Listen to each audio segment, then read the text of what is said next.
What are you looking at, buddy? A skinny man in greasy tank helmet addresses you. He seems a bit out of it. Well met, friend. I am Misha. Do you want to look up the sky with me? It has such sights to show us. Are you the same Misha who sent tank schematics to the local factory? If that's you, they want to offer you a job. That sounds wonderful. When I heard you say it, I was so happy I forgot that I already have a job. I draw wow shares for fried Fyodor from the Knaves gang. I don't think he would let me seek employment elsewhere. No matter how hard I work for him, he only pays me in beatings. If I ask him to let me go, he'll cripple me for sure, if not worse. We'll see about that. For now, tell me about these wow shares. He has pretty papers, scratched at the back of his head. Like a ration card, but for the rich. They print them in 7 heaven, and are making exact copies for Fyodor. Whoops. Hope that's not the same as counterfeiting. Can you draw a wow share for me?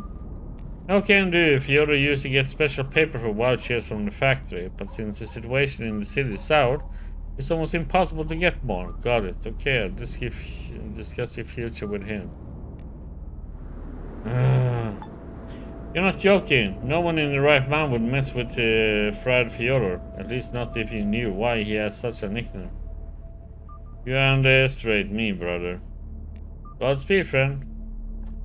I completely forgot. What were you staring up in the sky? The weird fellow smiles and points up, apparently at a cloud of no particular shape drifting over Trudograd. Doesn't it look like a T-62 tank? If I was Mother Nature, I would sculpt such clouds every day to mark that noble machine's contribution to military history. Intellect. You, my friend, are experiencing pareidolia, the tendency to see familiar objects in the abstract forms. Traveling doctor told me the same thing when I pointed out the platoon of Katyushas shelling a squadron of German tigers in the waters of the river. He was a boring guy. Don't be like him, please. The only thing worse than a boring person is a knave. Okay.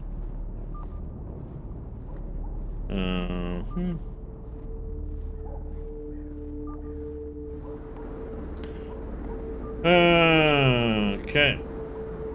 If you say so. Enough about tanks.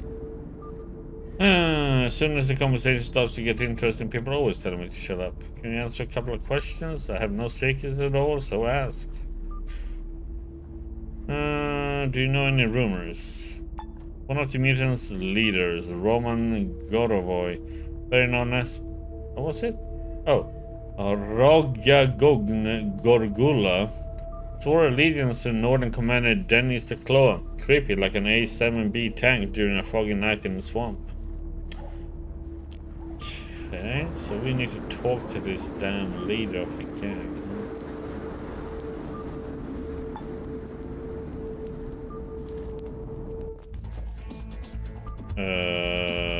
Why?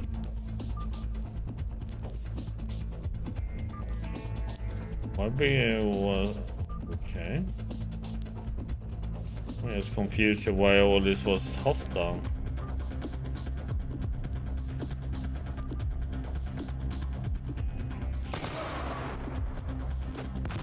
What the actual heck?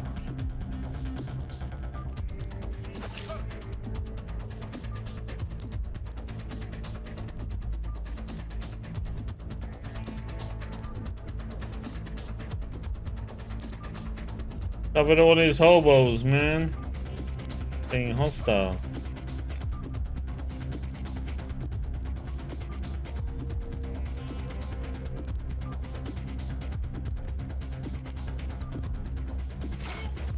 Glue sniffer. Don't sniff some more glue. Anybody else have a shooting weapon? You seem to have something more to throw.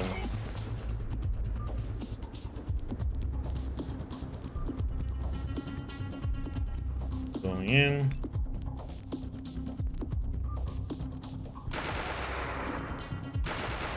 And shoot them all.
The heck, man, I just walked in here and they just all attacked me. Bums.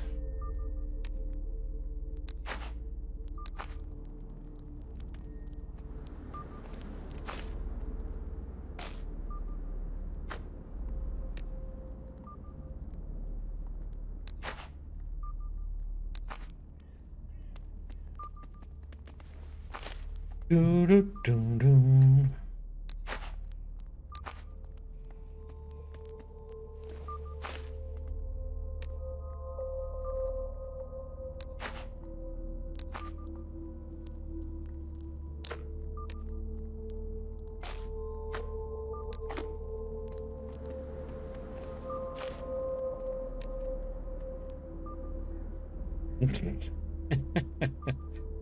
Beer mask, huh?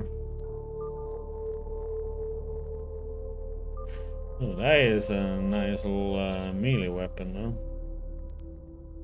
I think that's what we had in the first game.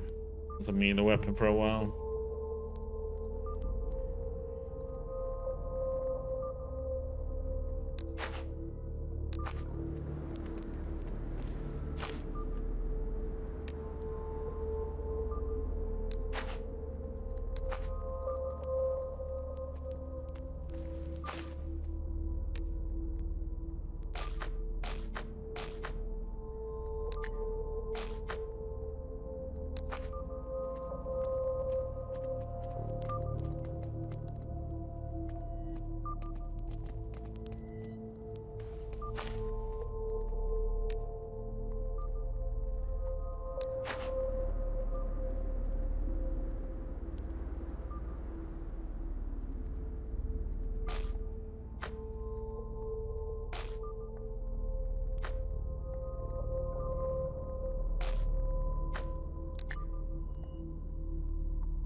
Well, that place cleared out.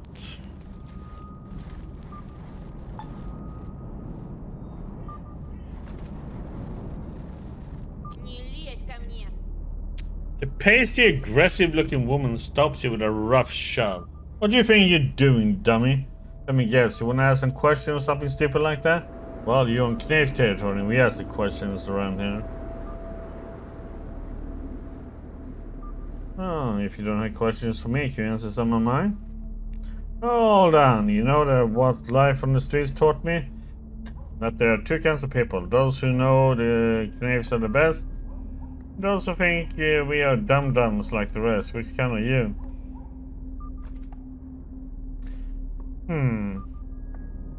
Speechcraft. I'm not familiar with the names, to be honest, but I'm sure if we talk a little, we'll learn enough to form an opinion. The woman responds with an unwilling nod. Got away with words. Alright, ask away. What's your name? Name's Lynx. Of course, I scratch anyone's mug into bloody ribbons with my claws. You got that? What do you do in the gang? Bake pies and darn the boys' socks when they get holes. Ha! As if. Do everything the other guys do. Cut people up and extort money from dealers. Both genders are treated equal in the ranks of the knaves. What can you tell me about this place? Trudograd is not a sea nor a lake nor even a well, but it still has a rock bottom. You're standing on it, dummy. Had any good rooms lately? Us and local studios took a job from a rich foreigner. Only they mucked it up and couldn't finish the task. Now they're asking cash for an introduction to this guy. Whoever pays up gets to take on the same assignment that failed. Yeah. Horse statue. Nice statue, or at least it used to be. Let's see. Yeah. How do we... Path.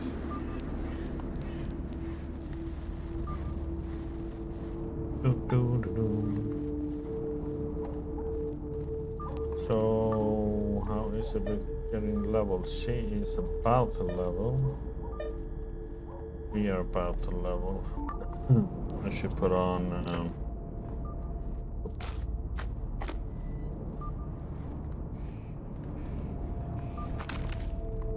Any coffee.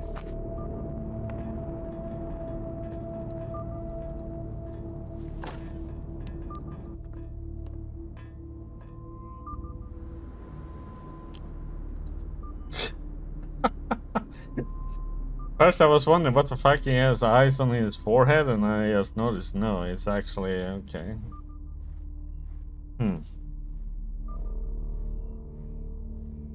You freeze when the shack dweller turns to see who's invaded his home and involuntarily display his mutation. His eyes protrude from the sockets on short fleshy stalks. Worse, they are moving about while he inspects you from head to toe. What luck! You're not one of us and you're not one of the local hoodlums, just a regular old normie. Say, do you have access to the second team? Sure I do. Why do you ask? I have a job for you. Interested? Depends on what kind of job it is. I have a half-brother named Will. A couple of years back, he left for the city with his half of our father's inheritance. Then he just disappeared. I was scared something had happened to him, and after making a few inquiries, what do you think I learned? He got himself a wife and opened a store in the second tier. Now he's living happily without a care in the world. I, of course, came to Trudograd hoping my bro would help me get back on my feet in a big city and all that bull crap.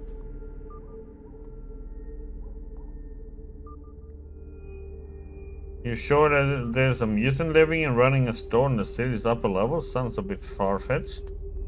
That's what you would think, but I went to his shop one day. As some kind of clatter, then the doors flew open and a mutant woman rushed out in the street. My brother was pursuing her with a mob screaming, "Freaks like you aren't welcome in this establishment." He was so angry he didn't notice me, but I sure got a good look at him, since Buffy had a speckled skin and eyes like mine. But at that moment he looked just like you, or any other standard person. It was then that I realized what happened. Care to elaborate? When we were still small, he was able to suck his eyes into his head for a couple of minutes at a time so they looked normal. I've never been able to do that. He must have developed his talent, hid his skin markings in powder, and now he's pretending to be a normie. That would explain why he never wrote to me, and why he kicked that mutant broad out of his shop. I was so outraged I didn't dare approach him that day. I just sat down in this shack and got stuck for a long time. Assuming you're right about all this, how can I help? I need you to head up to the second tier, go into his shop, the one with the neon bike for the sign, and tell him, I don't know, some funny joke or a scary story. Make his eyes pop up, you know? He never could hold them in if he was stressed or laughing.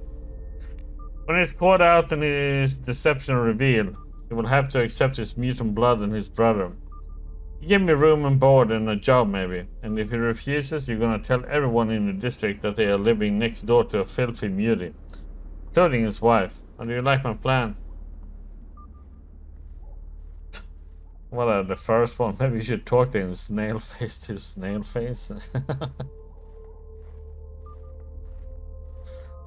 Hold on, what's the pay? Good question. You might not like the answer at first, but if you think it over, you see it's better than cash. Being at cash, I squandered it all, but what can't be taken away from me is my talent. Can you guess how much wild land I had to cross to get here? You don't want to know, believe me. How did you survive? Simple. Stealth, my dear Normie. I'm so stealthy even the gophers envy me.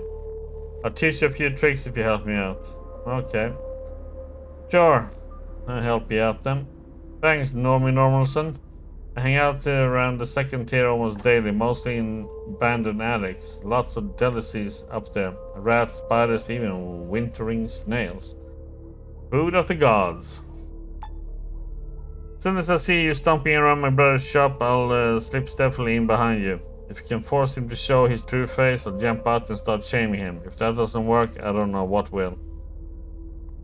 Okay. You almost missed a quest there.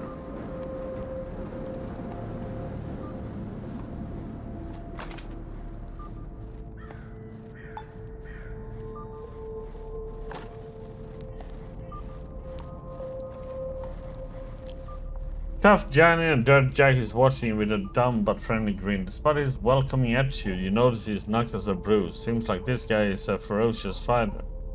Heyo!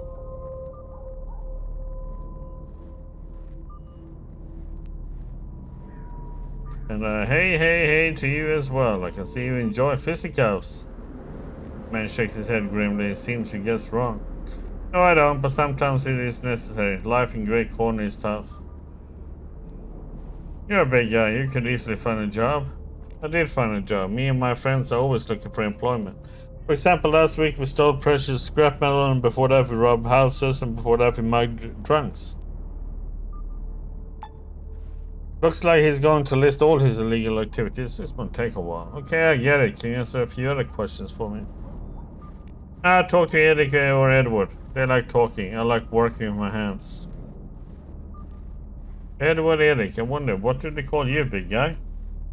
Edward. It's a pretty name, isn't it? Yeah, it's alright. Thank my parents for giving it to me.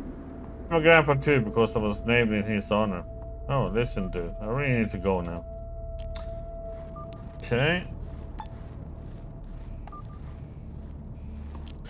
Gaunt man in tattered coat looks fearfully in your direction. Tucked behind his rope belt is a triple-barreled gun. The pride of modern-day weaponsmiths. He seemed like a typical street thug at first, but his voice betrays a different story. Sounds like an intelligent fellow who fell from grace, perhaps just recently. You want something? You don't look like the rest of the locals. The man looks shyly at the ground. Is it that obvious? Well, I won't lie. Spent my childhood in a bunker. I got a decent technical education. I only ever saw our guards use weapons. How did you end up on the surface? Don't tell me they sent you out alone to fetch some gizmo or find some guy in the wastes.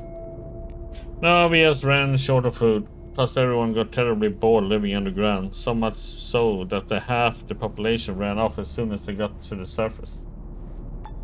Never met any cultured people like I grew up with around here. Now I'm surrounded by thieves, killers, and perverts. Take my new friends, for example. Oh, but let's not dwell on my woeful tale.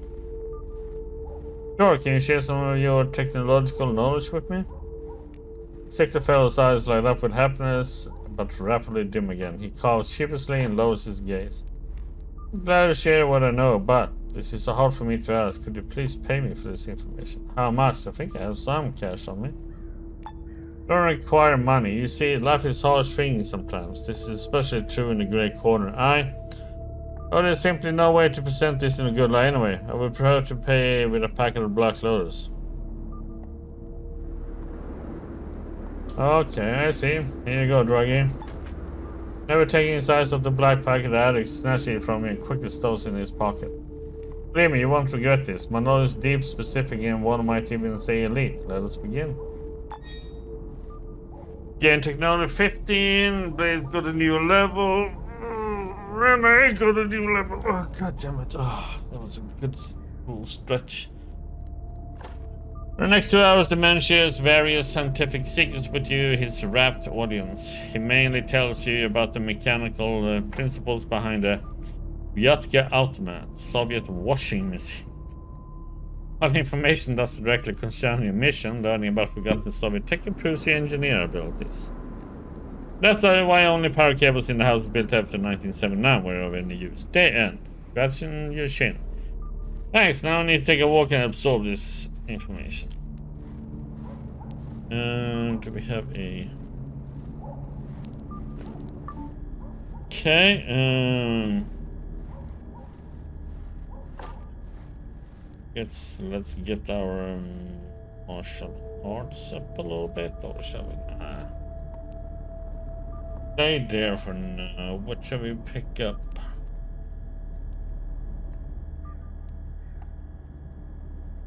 Let's go with our lock picking.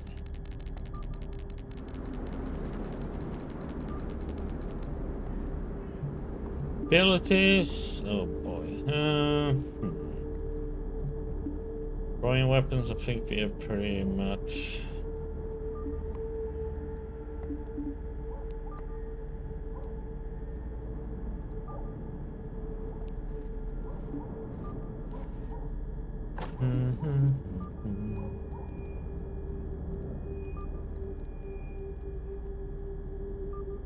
Throw further.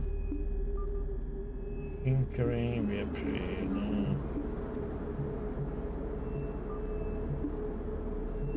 Martial arts. Let's see, Dodge Master. God damn it, I need 5 points and 1 short. Ah! Place.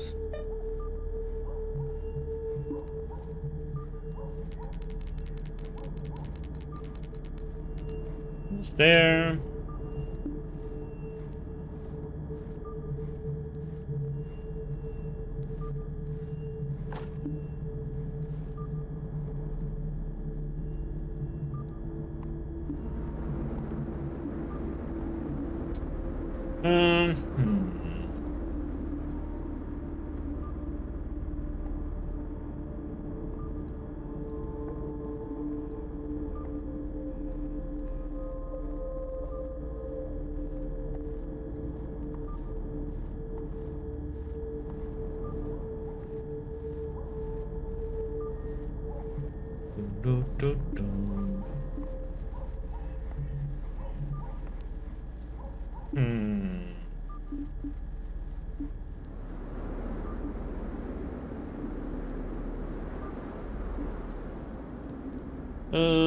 I don't know what we're really gonna give her.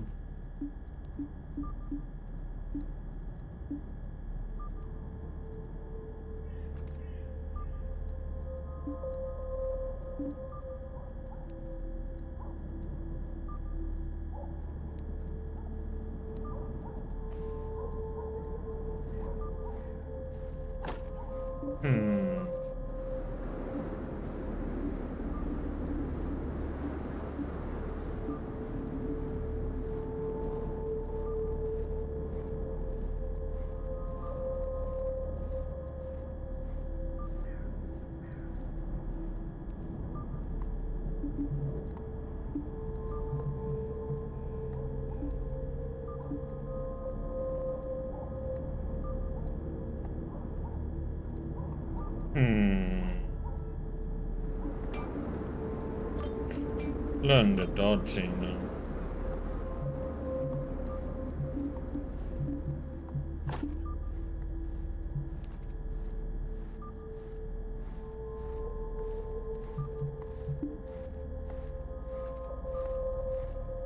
Many new quests, man.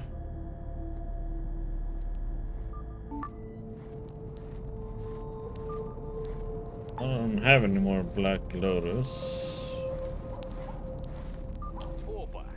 Even before you approach, you can see the man watching you with a shit-eating grin on his face. As soon as you're in range, he attempts a handshake. Hello, hello, hello, buddy. What brings you here? We're able to respond. The man abruptly falls silent and points at your portable radio. Dude, is that thing yours? No? Who's asking?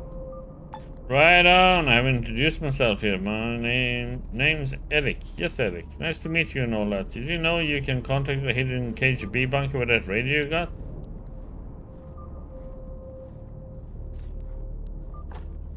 You look like you want to tell me something. Out with it, man. Lieutenant Radio might be able to contact a certain bunker, not just any grimy old bunker, but a very special one, loaded wall to wall with Soviet gold. Let's say I would like to learn more. Do go on. Everyone knows that deep beneath Trudograd is a hidden KGB bunker which has been stored in the USSR's gold reserve since '86. A Soviet Fort Knox, if you will, but nobody knows how to get inside. Except some people say master handyman and former Nazi rocket scientist Dr. Klaus Handjob. Handjob? Okay. Who currently resides in a rooftop city above, knows how to modify military radio so its singing can pierce concrete and make contact with the deep state. Unfortunately, Dr. Handjob has no such radio, but you do. And where can I find this man of mystery? Telling you he's somewhere above us in the city's upper levels. Precisely where, I don't know, but I'm sure you'll find him one day. So So what do I get out of contacting the bunker? People say the KGB boys are still stuck down there, and since gold isn't a food source, they're pretty hungry. They pay any amount of precious gold bars for a single meal, not to mention freedom. And the only thing Dr. Handjob's plan is lacking is a radio. But I don't think he's only lacking a radio, he probably needs some spare parts for the upgrade. Got it, thanks for the intel. Don't mention it, but you know what? When you invite him to meet Dr. Handjob in your travels and persuade him to upgrade your radio, definitely require a couple dozen pieces of scrap. Then you'll have to run all over Trudograd to find them. You know how it goes. That's why I advise you to start before you even meet him. I, for example, sell rare microchips that you can't find anywhere else in Trudograd almost. And I'm only asking 30 rubles a piece for them. Sounds like a fair deal, huh? Now think about it. Meanwhile, could you answer a few questions for me? Please ask whatever you like. Tell me about this part of the city. Fate decreed this place to be a haven for drug addicts, filled with bandits and squatters. I heard some locals whispering that before the war this was prime real estate, one of the best places in the city, and look at it now. Times really are changing. Any rumors to share? Have you heard about the Trudograd lighthouse? Awful place. Folks said the cultists used to gather on that ancient beach even before the war. Soviet police had to chase them off every full moon, but they always came back, trying to summon some otherworldly beings. Damn sickos, I'll spit on them. Pew! Okay.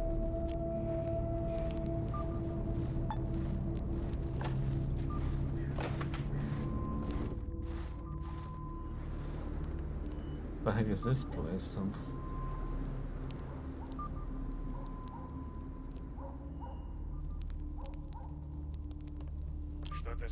Man who seems to be keeping an eye on the guests of this distinguishing flophouse waves to you with any enthusiasm and recites. Welcome to the Dead Ending Traveler, where dreams come to expire in agony. Be it food, drink, or slumber, we have it all. What we don't have are dead customers. No dead patrons for over 2 weeks now, actually. Okay. That's something to brag about. We had no dead people in our place for 2 weeks, man.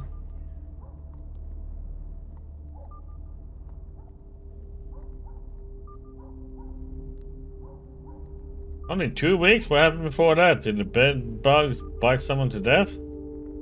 Well, yeah, that happened. It's much less common nowadays, since I started warning every new customer to sleep with his mouth closed and his whole body covered. Still, the mice and bugs are like fun-time buddies compared to what's living in my cellar. Oh, and what do you have in your cellar? Aspics, living jellies. You know what I'm talking about, right? They look a bit like candy, but in reality they are acidic blobs with terrible tempers. God knows I can't fight them alone at my age, so I just lock them up, the boogers. Yeah, so be it. Let me kill them then, man. You really help this old man? Thanks. Kid entrance is beneath the rug. Alright, open up. Okay, can't oh crap. Oop.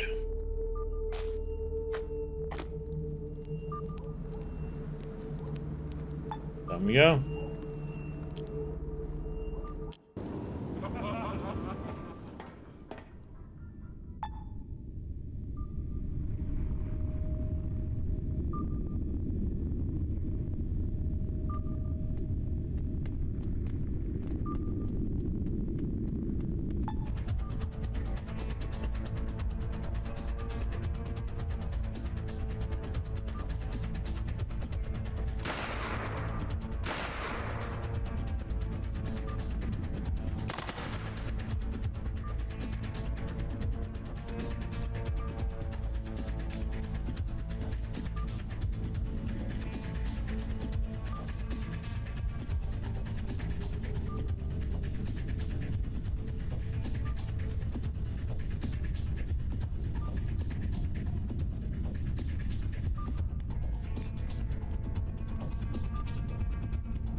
Like, AI is so stupid sometimes, man.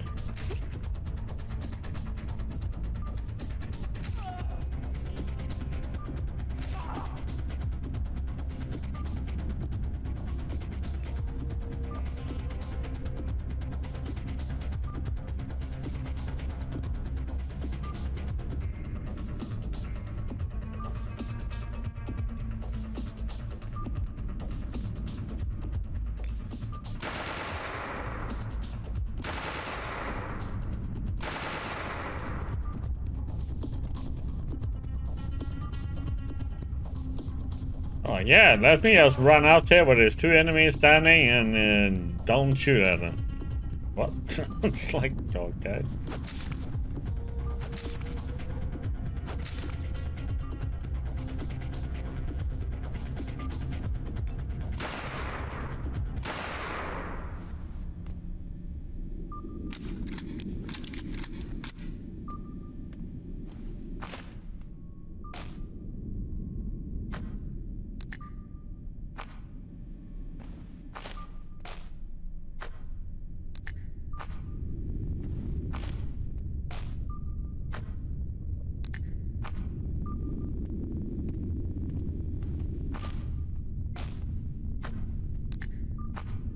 Hmm.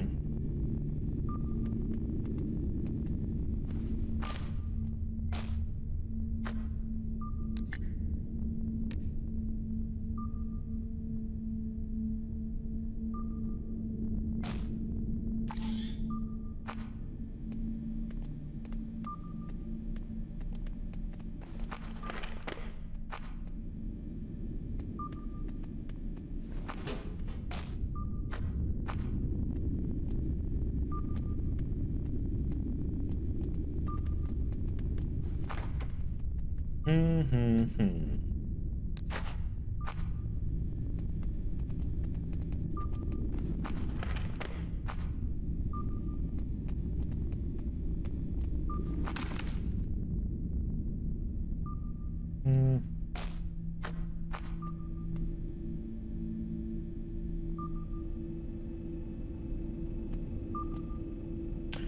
Like how he has dead bodies in his basements.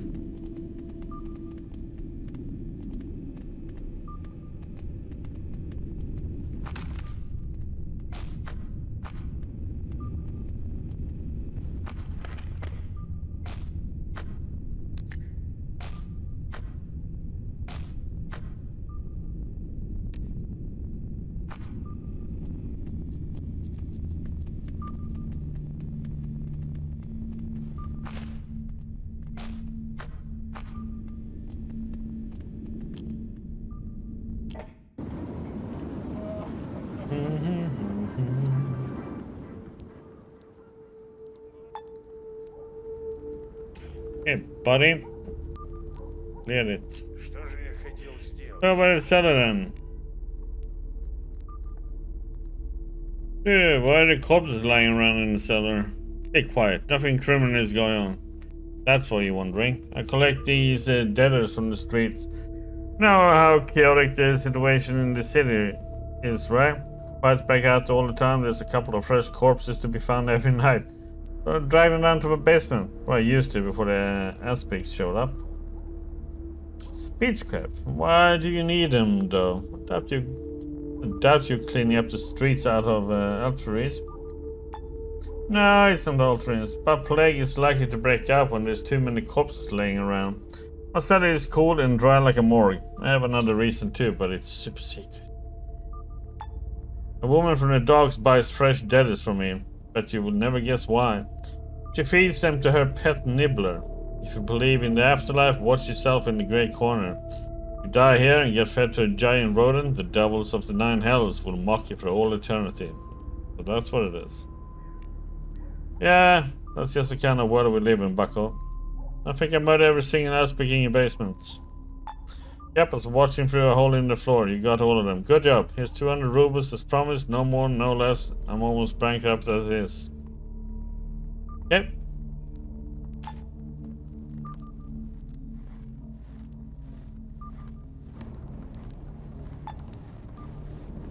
Links, and who is this then? So a young foggy in a puffy jacket checks you out to get a better grip on his weathered AK-74. First time I've seen you in these parts. What you doing in Knave Turret here, dog? Well, you know, just taking a stroll. A stroll to someplace far away from here if you value your life, that is. Oh, so scary. Was that supposed to be a threat? Nah, just giving you a fair warning.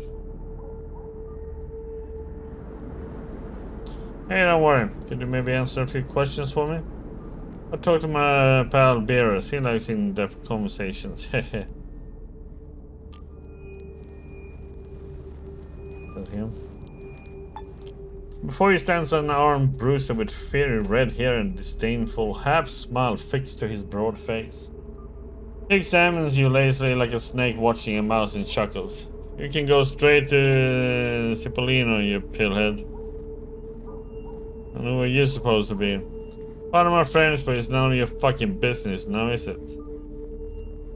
What can you tell me about Cipollino? Ask him yourself, Buster. It's not nice to talk about people behind the backs. Okay, I'll ask him. In a second. So we're gonna kill him. Maybe. Who are you then? A grim, sad-looking man shouts in terror. His expression a fit reaction to a serial killer or a murderous gorilla clown. Stay where you are. I know why you're here and I know what you want. If you know I'm here to ask you a few questions, why are you so spooked? The man bounces into action like a well-oiled spring with a scream like a donkey run over by a school bus. The shocked Waller jumps back smoothly, drawing a sawed-off shotgun from beneath his coat. I know the kind of questions Tony Calamari likes to ask. Normal folks call him a torture session. But you won't get me alive. I'm sick in the head, you fuck. I'm a Coco Loco coconut killer and you don't stand a chance. Let's go with speechcraft. Calm down, friend. I'm just here to talk. Don't try anything reckless now. Oh, crap. Yeah, sure. You look someone who wanders into the house looking for junk to steal or begging for a fresh door. Anyway. Realization dawns on the man's face and he slowly lowers his weapon. His hands also stop trembling. No, Fago, Tony Calamis would waste time talking to me. Sorry, friend. I mistook you for someone else. Let's start over. My name's Senya Markov. Tell me, how would you feel about earning a large sum of cash? Never hurts to make a little money on the side. Listen closely. Tony's men are gonna storm this place soon. Help me fend them off. You saw how hysterical I was when I fought you with them. I can't take them on alone. For your help, I'll pay 1,017 rubles, 40 kopecks. That's good. Let's run it up to an even 1,018. Plus, if you agree, you will become Grey Corner's numero uno legendary desperado. How about it? Please say yes. Okay, it's a deal, cabron. Thanks, bro. Dying in good company is so much more preferable than dying alone. Not dying at all is even better. Let's nail these boards over the windows, then we dig a trench outside the door. I cook up some Molotovs out and... Oh no! Look outside. Oh, holy shit balls. Well, that's that. We're dead. Buongiorno, you dirty animal. Get out here. I know where you're hiding. Meet your death like a real man. Crap, no time to prepare. There's Tony Calamari in the flesh. Not just his gangbangers like I had hoped. This is it, pal. Our survival is down to you. Rip and tear, desperado.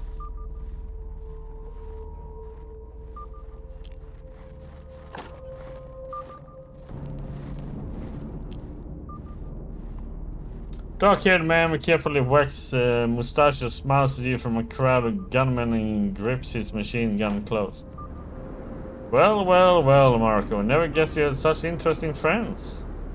My collective has no problem with you as long as Markov didn't pay you with my money. If that's not the case, why don't you be a pal and leave? I want to see if we can do anything here.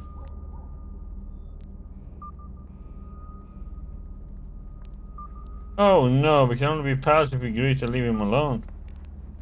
Why should I? Because you said so, or maybe because that Maracon wants to return my money. But see, I know that he and Sinky already squandered at least a quarter of it.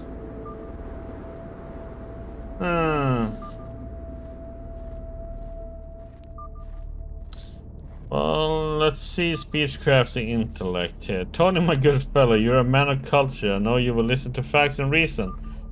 Let me prove to you why it's in your best interest that Marco lives. Oh, we failed.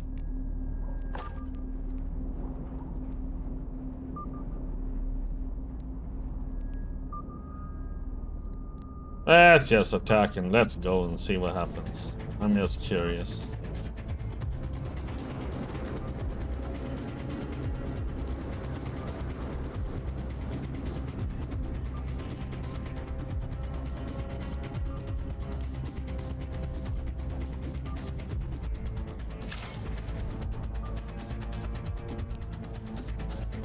Okay, so who is the next we need to kill? He has an AK, shotgun. There's so many that has good weapons here.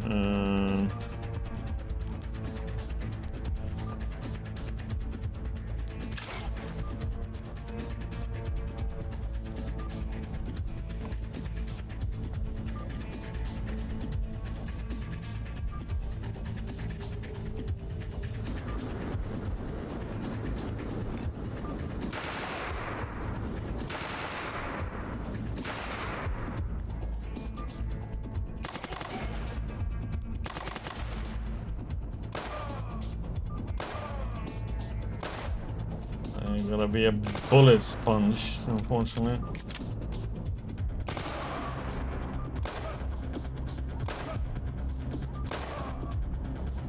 Holy shit.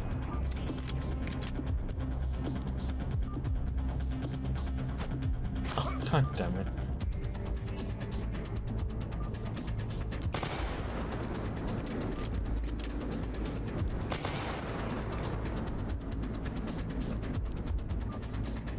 I need to heal.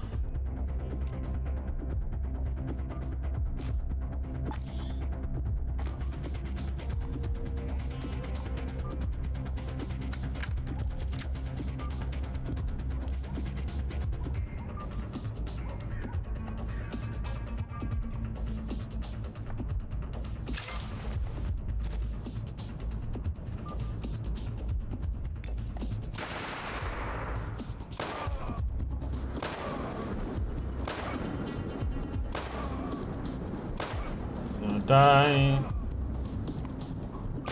God damn it. Okay, so I need to run. Oh, I didn't save there. God damn it.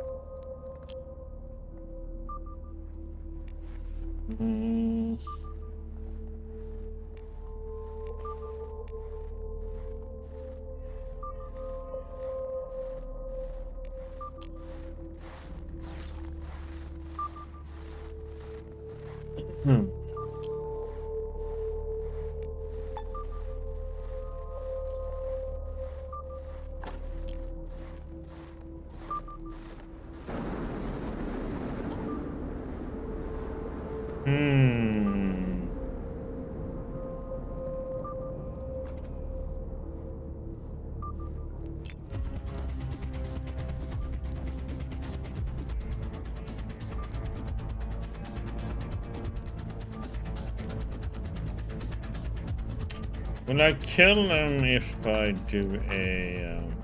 let's do a save here. If I just shoot without aiming, yeah.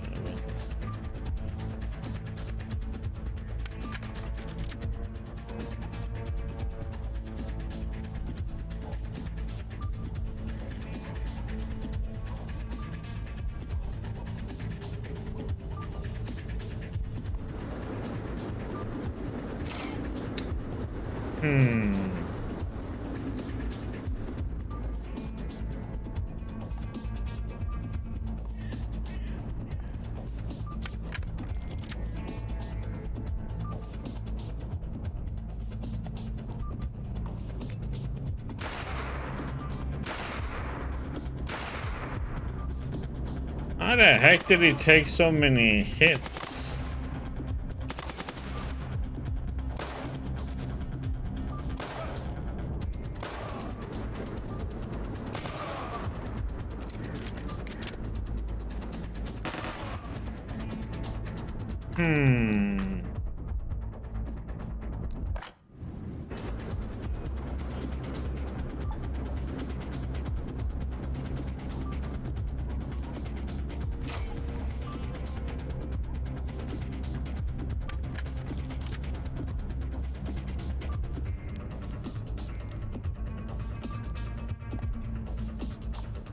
I'm just gonna try something here.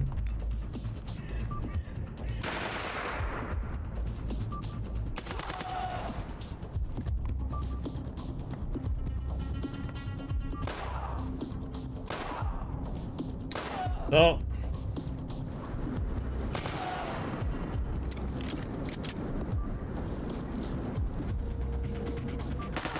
why are they?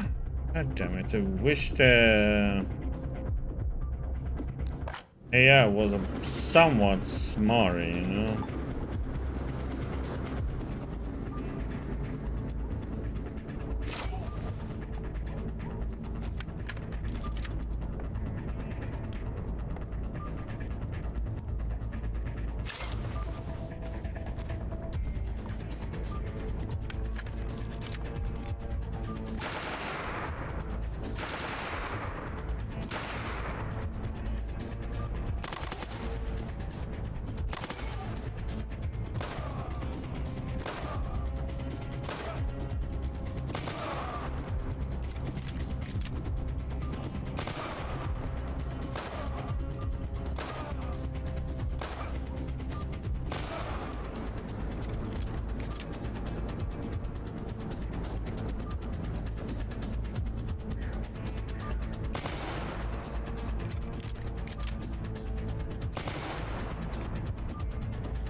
I'm gonna get addicted here, but I need to use like 2 of these.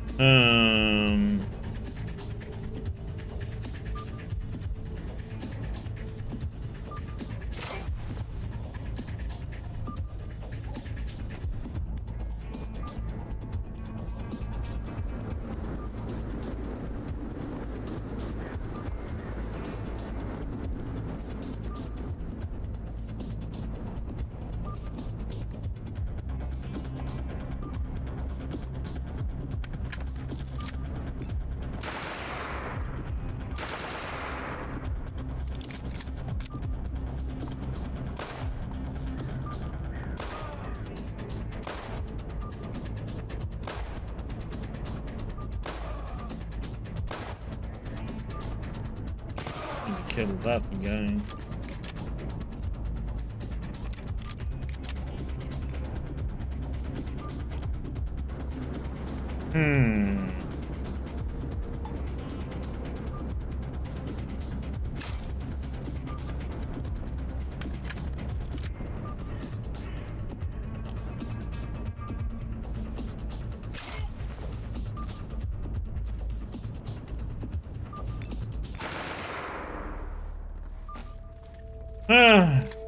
When the confrontation is over, a standing marker approaches you. His hands are trembling so badly he can barely hold on to his gun. You really are a professional, I can see that now. Skills like yours are priceless. Listen, you know where the big factory is, right? Sure do. Why? Zinker, the guy who helped me rob Tony, hangs out at the warehouse during the day. Tell him what happened here, and he'll pay you. In case he's skeptical, give him a special password. 1018. You owe me the standard rate. Thanks, but I thought you were gonna pay me right now. Sorry, but that kind of money is safe here at the factory where Tony's gang can't get near it. I only have enough for a cart and buggy to take me to my home village, but don't fret, Zinker is a cool guy. You two will be fast friends, I promise. What will you do now? 6 years ago, me and my brother Danix drew straws to see who could stay home with our sick mom and who would go live in a big city. Now we're going to switch. He will stay in his shack, and so in a couple of days you can pay him a visit. Okay, off you go. Well, now we have a little bit of looting to do, huh?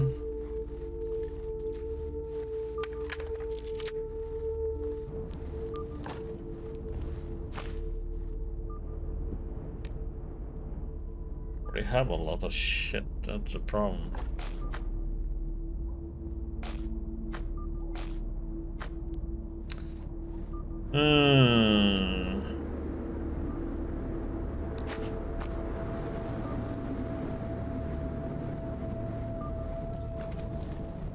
What? One less gang in town, huh?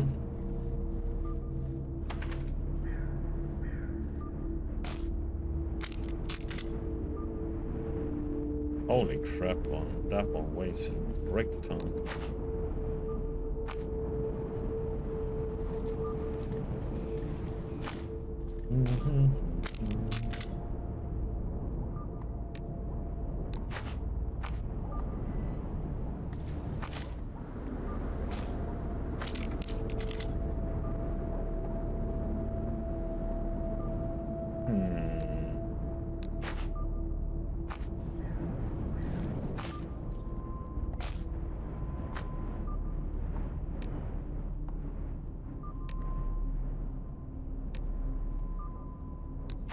Yeah, we're gonna get overpowered no matter what I do here.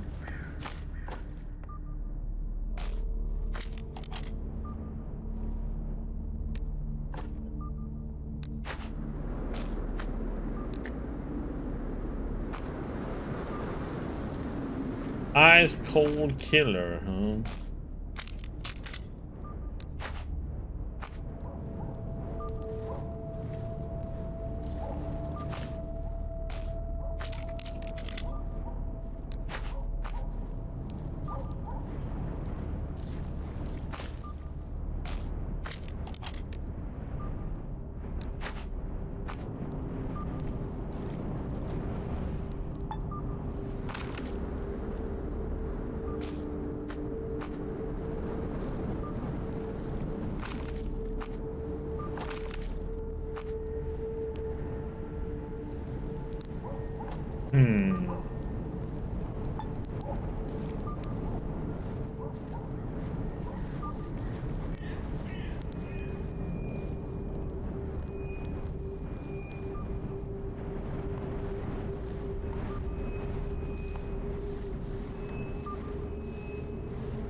What the heck? Okay. You discover a rather unusual scene inside the small house. Most of the room is occupied by a fat cow alongside a smiling bearded fellow. Both gaze up at you in surprise. Is this a cow pen? Oh no, this is a private residence, so if you don't mind, could you, leave? We will see, take a look around.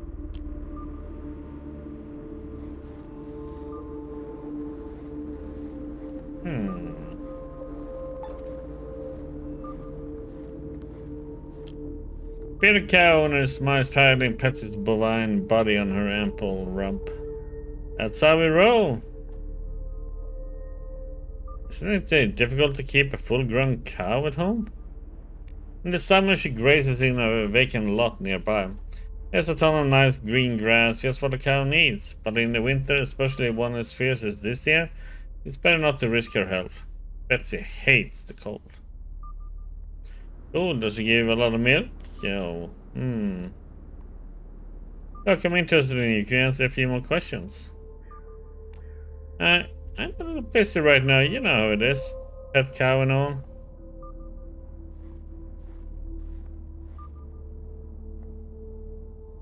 Noted, but a cow isn't just a lump of flesh and bones and four spinning legs. It's also milk. Can you sell me some dairy products? There's no milk right now. Sorry. Are you sure the animal looks healthy? It's winter now. Bet this milk goes sour when it's this cold. You could get really sick drinking it. Oh, my personality sucks at the moment. I need to take some joints. Come on, tell me what the real problem is, so don't bite. Yeah.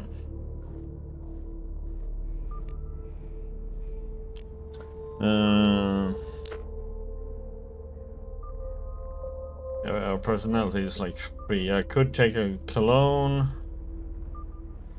2 cologne and 2 joints.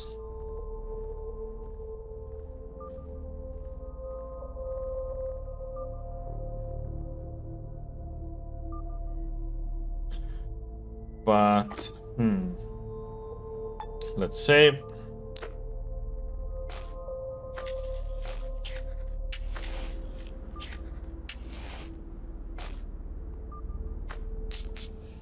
Personality 6 then. Let's see, is that enough? Alright, ask away. I don't look into you, so what's your name, hombre? I'm in Grey Corner. I'm known as a chemist. That's what they call me. What do you do for a living?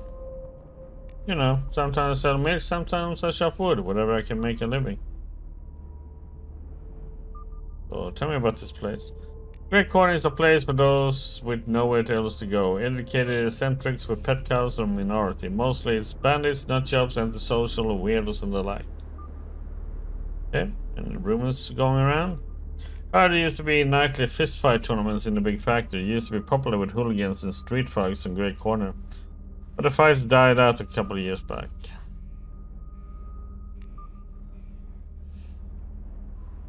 It's really hard to keep a pet cow in the house. No.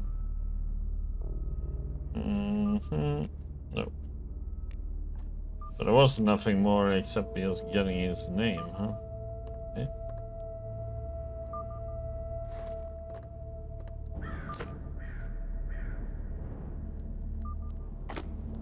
Dex and intelligence went down the drain.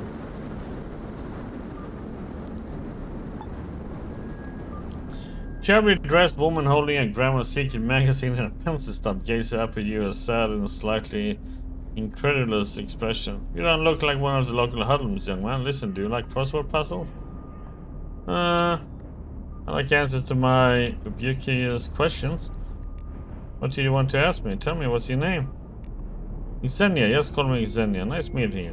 What do you do? Oh, you know, I do one thing here, another thing there. Guess it's one must to survive in the corner. Woman pauses to cast a fearful glance your way and finally gathering her courage for the heavy sigh adds. Well, you can also buy some homemade weapons from me. My husband started up the business when he was still alive and now I've taken over. Don't worry, everything is in good condition. Okay,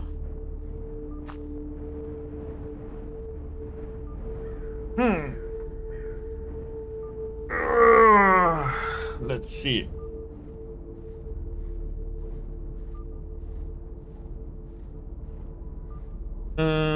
What she got?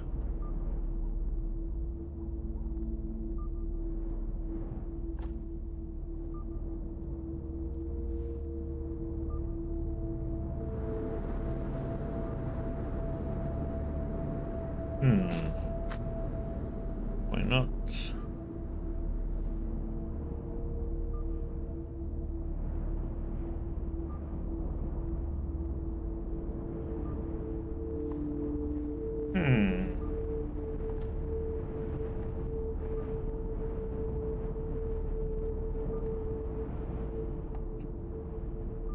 Don't really need it, I would say. Mine is 1 to shot grouping.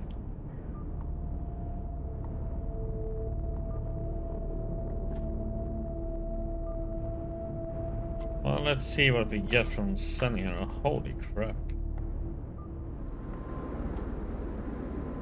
Yeah, that one is worth Rickton.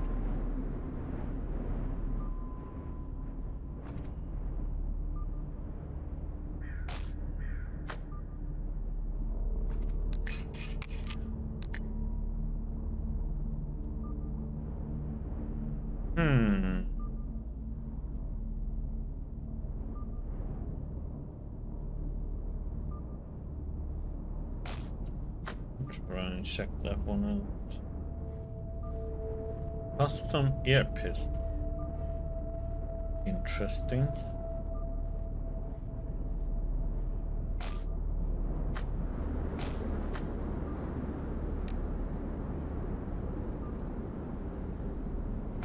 Get rid of some stuff.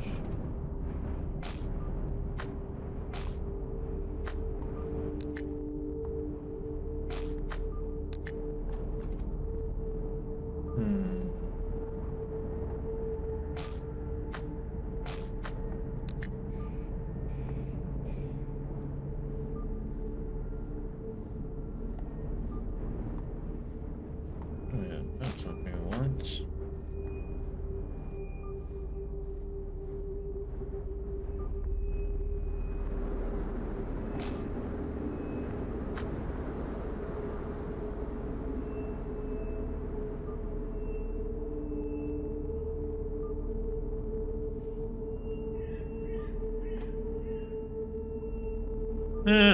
Just a little bit of money, I don't care.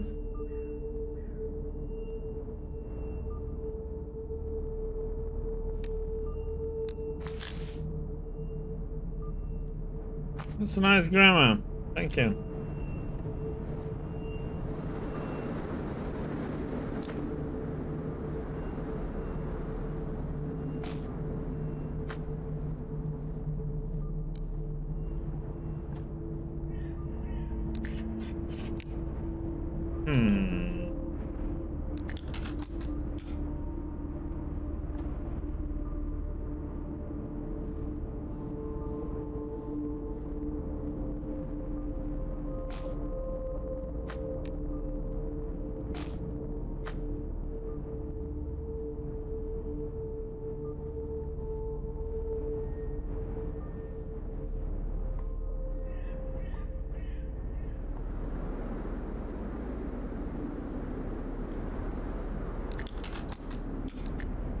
Okay.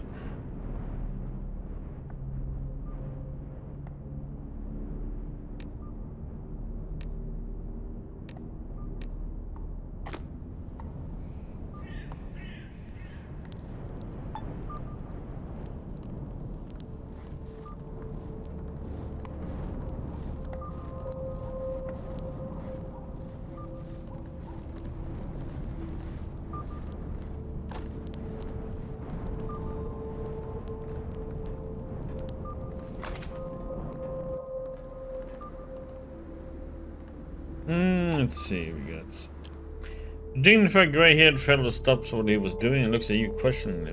What is it this time? I thought I already paid this month. Pay what exactly? So the names didn't send you. This gang of lowlifes collects from everyone unfortunate enough to live in this sorry place, but be they drug dealers, mutant pimps, or reformer dignitaries like myself. Oh, I see how it is. Empty pockets, fucko. No. Oh, you were a dignitary once, huh? Of course. The man stomps his foot, making the whole rickety structure that this shack is built on shake violently. A few seconds later he speaks again with less rage but more anxiety. Of course, I was a member of Trudograd's House of Parliament, chosen by the people during the 13th biannual election. Well, have you know this governing body was in charge of the whole city before the businessmen took over? Oh. Really? How did they manage to do that? In short, it was down to nepotism, cruelty, dishonesty, and connections to traders in Parliament. That's a longer answer. Comrade, didn't your Parliament peacefully surrender power to the current authorities for a bit of cash? The man puts a great effort into acting as though your party doesn't exist. So if you're a member of the old order, how come you're still alive? The old regime was displaced without violence, but the 14th session of Parliament, the most powerful positions, had already been taken by the rich and their cohorts and patsies. This Parliament of yours had been in charge since the beginning of the war? The former delegate suddenly blushes. Well, there was a brief period during which all kinds of people partook in managing the city. But Parliament was the only legal successor to the pre-war government. Some would say it was in name only, but I say it's better to be a nominal politician than a real crook. One can be both, comrade. I didn't ask your opinion on the matter. I get your position. Okay, can we talk about something else now? Main thing I want to say is that when Trudograd was run by elected officials, pensions were paid, trains arrived on time, and the police weren't a private mercenary force. If you think these things are bad, well, you're welcome to your opinion. Right, if you say so, it's cool, I guess. Retired Darius sniffs and stiffens his upper lip, reminding him of his past glories, be the real and made up he has inspired a little pride. Yes, man, I want to ask you some questions, buddy. Go ahead, be my guest, ask whatever you like. What's your name, mister?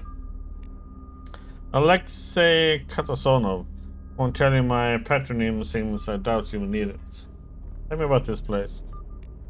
Cruel fate brought me and my wife to this place. A den of thieves, drug addicts, and fallen women is what this so-called grey corner amounts to. On top of that, we had to build up high to save ourselves from the seasonal flooding.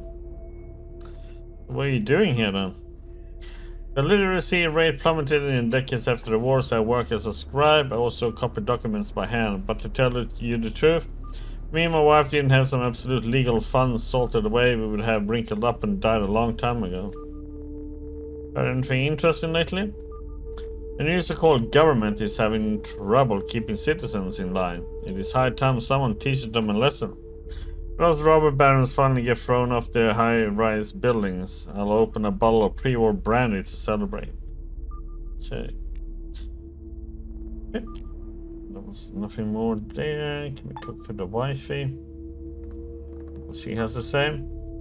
A very dissatisfied woman is busying herself around the house. Seeing you, her frown deepens and she puts her hands on her head. Could have at least wiped your boots. What do you need? Nothing special. I can see something was bothering you. Wanna share? It's all my good-for-nothing husband's fault. He was an elected official under the previous government. But look at us now. Thanks to him, we are reduced to living in this shack. I told him not to fight with the new management. Maybe you won't become as big as a Voronin, I said, but at least you will have the job and the prestige. But no, he has had to act a fool. You have my condolences, madame. He does seem like a fool. Thank you. My one hope is that the city government will change hands again. Then maybe we can improve our station once more. Well, who knows? Can I ask a few more questions? Examining you once more, the woman seems to ease up a little. Okay, ask a question, young man. What should I call you? Isolda. Isolda Katasonova. But just call me by my first name. What can you tell me about the Grey Corner? I can't get accustomed to this place. We used to live on the rooftops, not far from Seventh Heaven. Now I hope that we can at least move to Kolotushkin Street one day. Tell me about Trudograd. It was once a respectable city, but since the oligarchs took over the government, everything is falling into disrepair. Oh, how good we had it in the old days. Well, my husband and me, I mean. We had our own private car, an elevator up to the floors, the flat.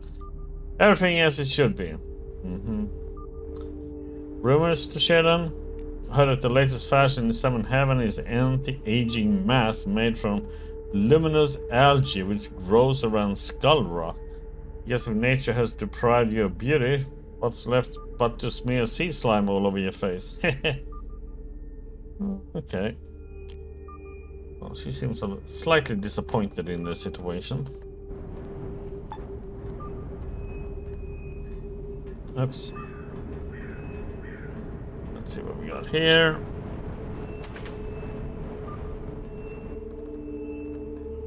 Nothing.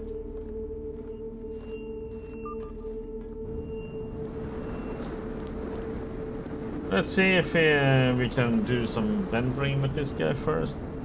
Can't I?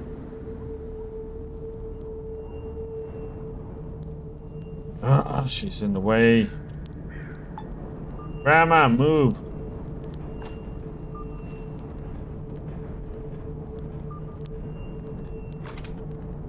Oh my god.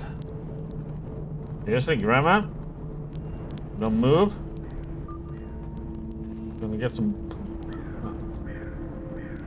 Oh, hell, man.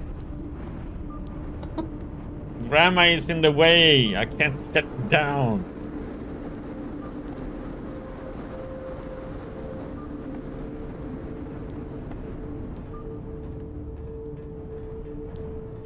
Finally.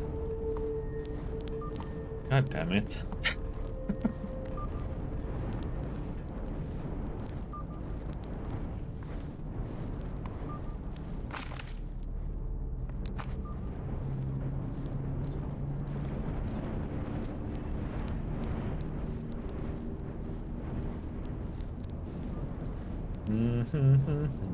Oh, I'm gonna be starving when we get out of this munch. Food.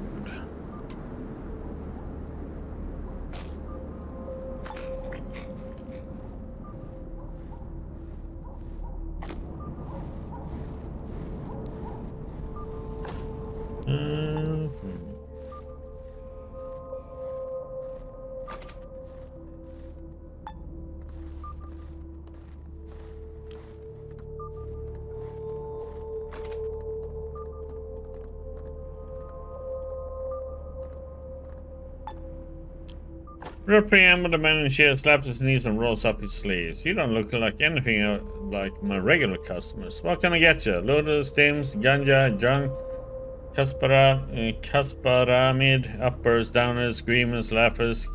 Cipollina has it all. Oh, let me get this straight. You're the local drug dealer, huh? The tattooed gang crosses his arms and gives you a good once over. Yeah, so you're buying a what? Tell me what you got, buddy. Okay. You're gonna get rid of stuff so you can buy some drugs and you can sell them somewhere else later on. Okay, we can sell this one now. Get rid of that, we get rid of that, we get rid of that, and this, and kind of. Yeah, you can get rid of that one. That.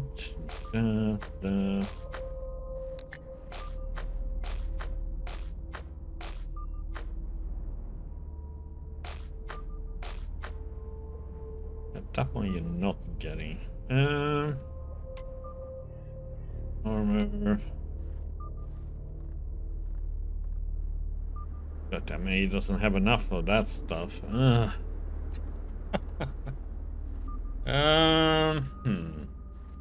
have to.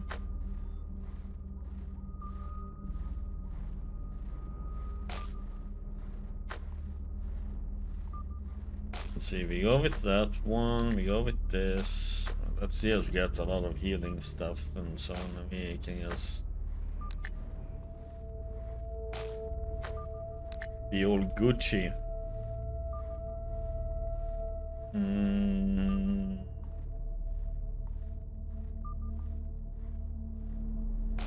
Yeah, why not? That's good.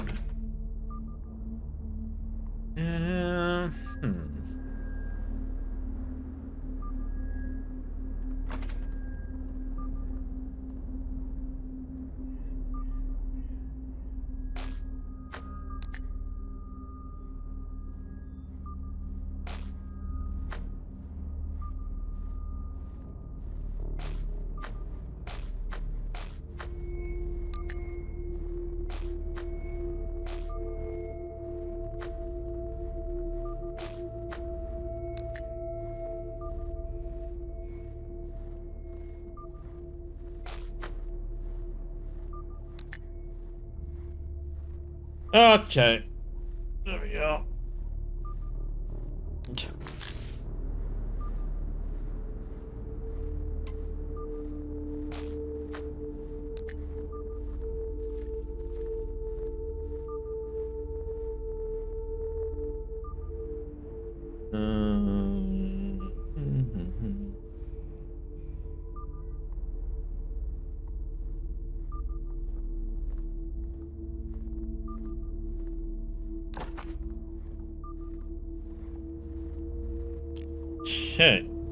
Boop. We save. No.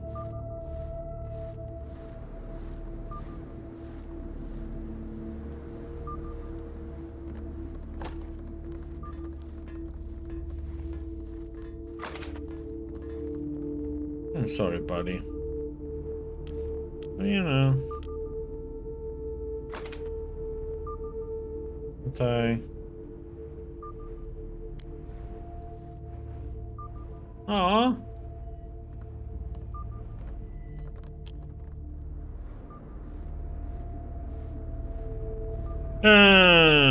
I heard you might have some free Telerium ingots I'm looking for. I mean, these shiny things Wet Willie gave me? I don't know what you need them for, but I can let them go for 1,000 rubles each. I think that's fair. Lie. You know they're radioactive, right? I hope you're keeping them in a lead box with foot-thick sides. Oh, come on. You asked too much, friend. Half the price,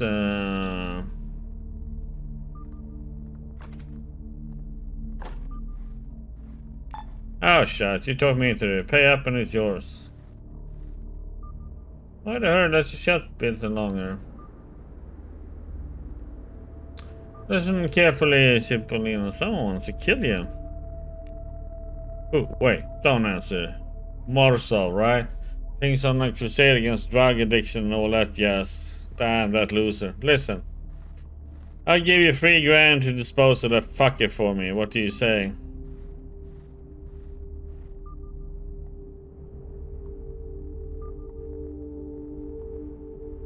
$5,000 and we'll be golden.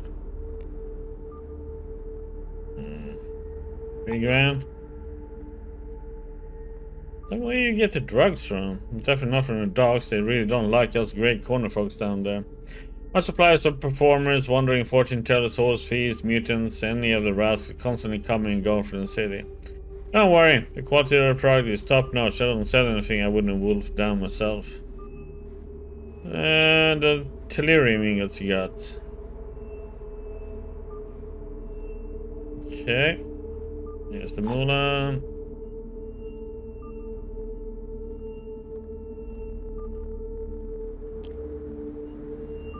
What the heck, man? I wanted to kill him now.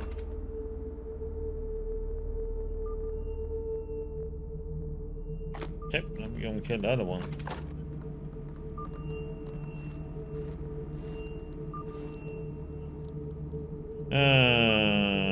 Muso.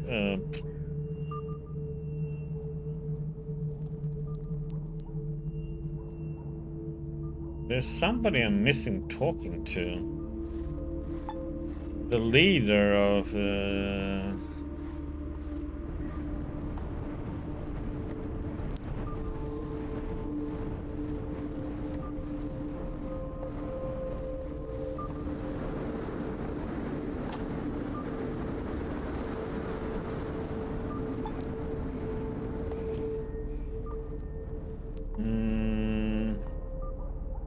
companion told me there's an Indian said we can connect me via radio with some kind of KGB bunker.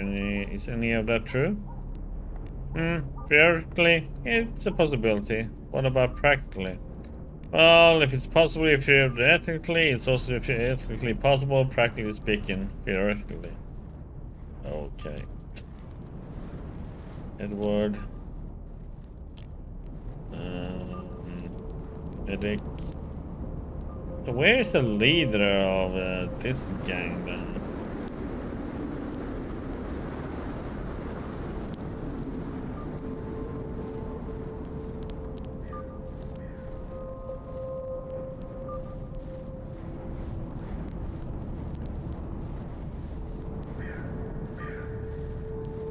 Name is F something.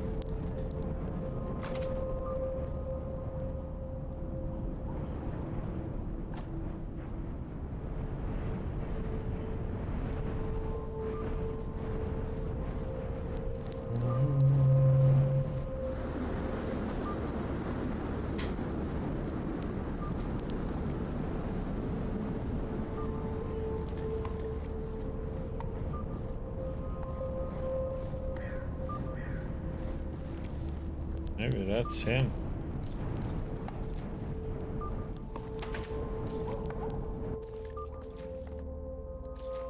That's not you, it's him.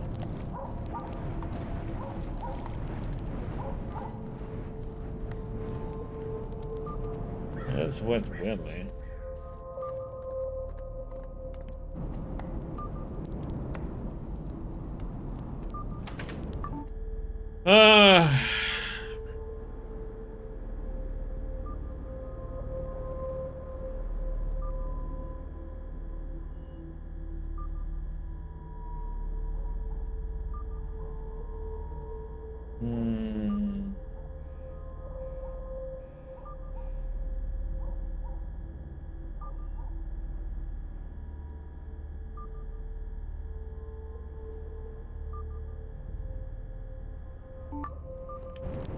He was up here.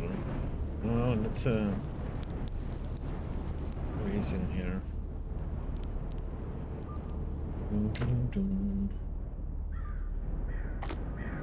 2 hours still.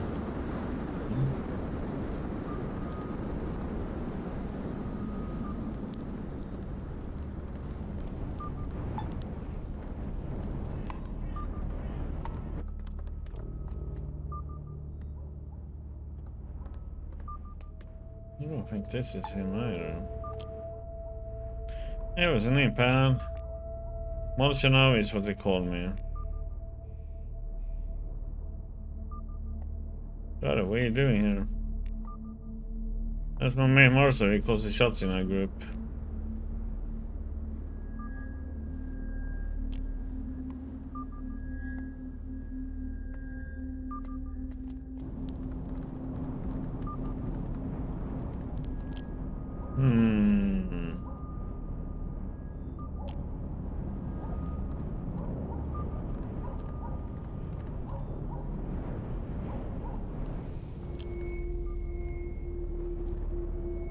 No, we can tell me about the names. Names, check on traders, blah blah blah. You like the local cops or something? You read that picture and try and play me?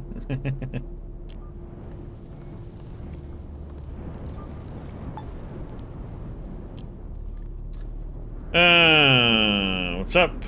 You fried Theodore? I need to release homeless Misha to go work at the factory. Tough luck, if he leaves, he's gonna make me fake vouchers.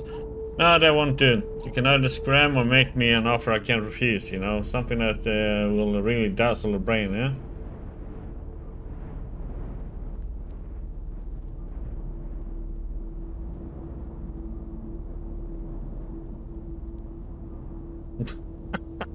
I know exactly what makes you happy, sailor boy. Oh.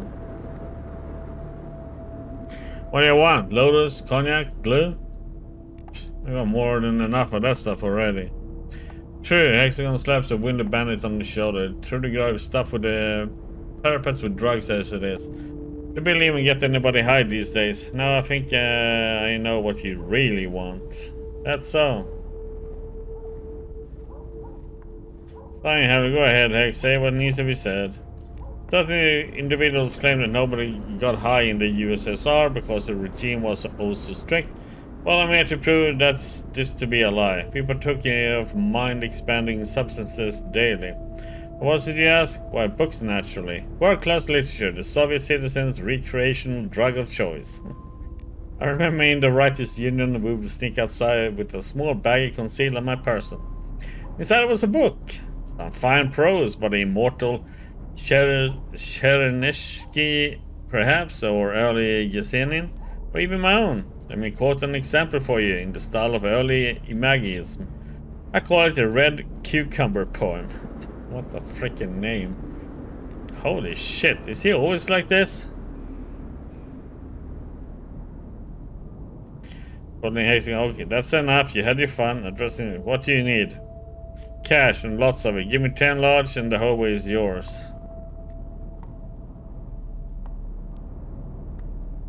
1,000 rubles, and that's my last offer.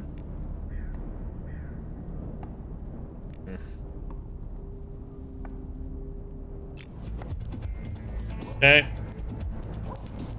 Sorry, buddy, but you're dead.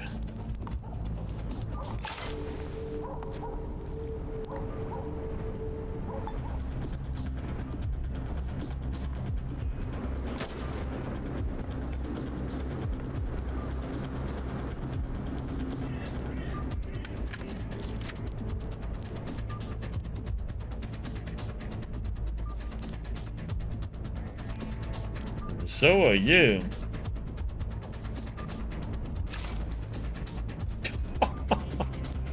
I was like 500, over 500 damage. Damn. Next to the slaughter.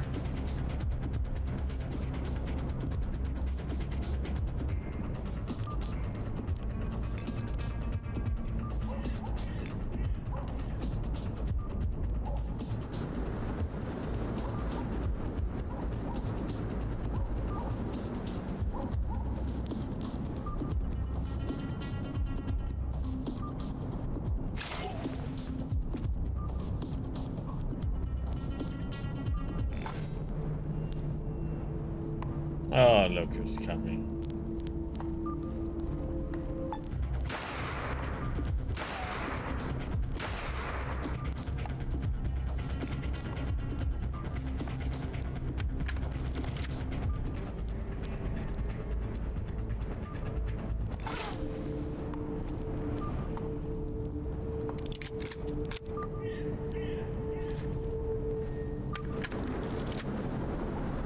Cleaning up this joint, man.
Yeah, freaking microchip weighs like a brick ton, man.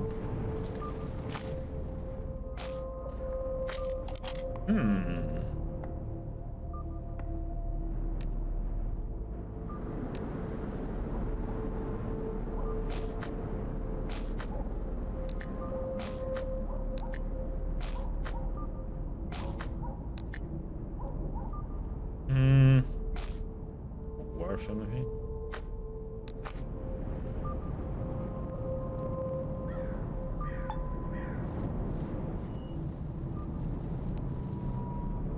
Yeah, buddy, now you can go. Wow, I've never seen that one before. Must be Indian. Freddy no longer has any objection to you leaving for the factory. Oh yes, he's dead now after all, and dead people really object to anything. Thank you. I'm heading over to the machine factory this very instant. Look for Albert Cousin. He's the guy who decided to hire you. So who is it? This guy?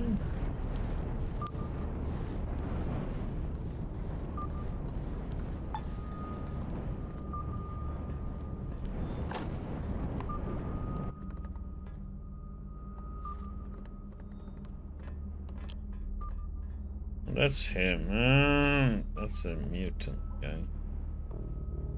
What the heck, man?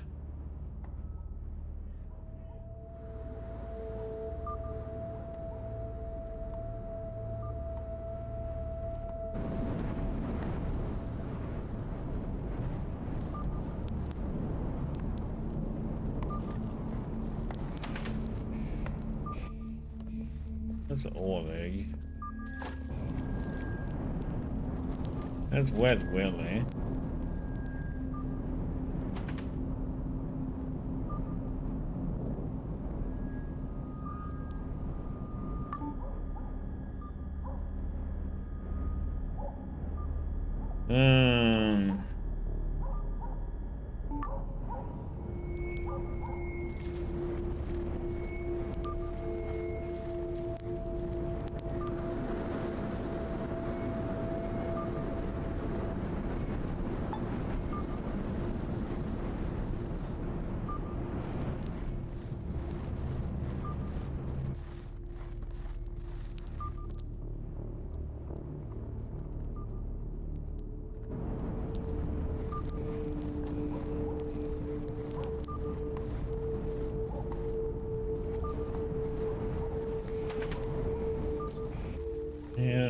Done.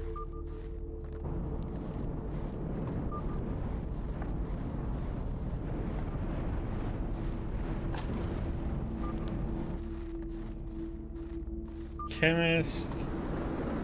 Where the freaking heck is this guy at now then?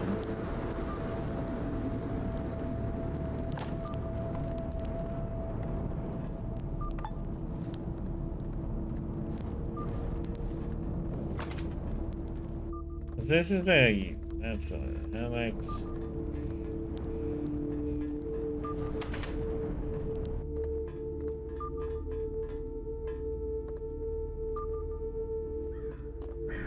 It blocks the path again. Where the heck did he go?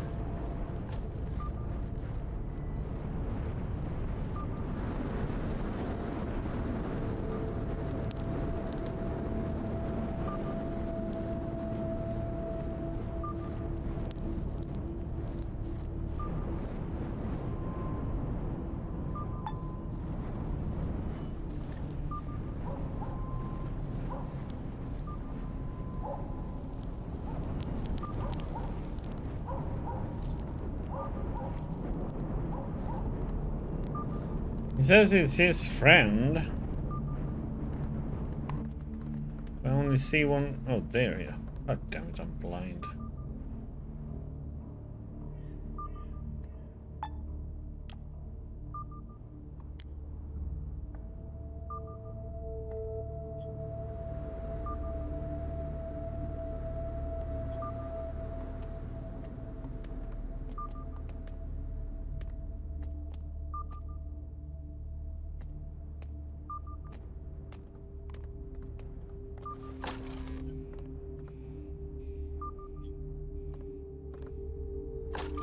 Are you gonna come in now?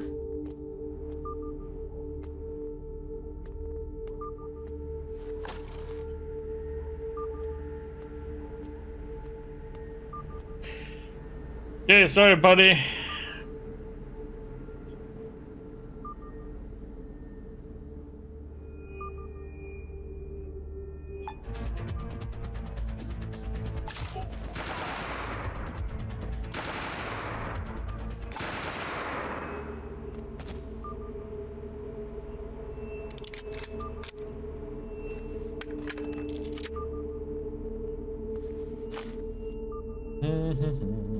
No weaknesses.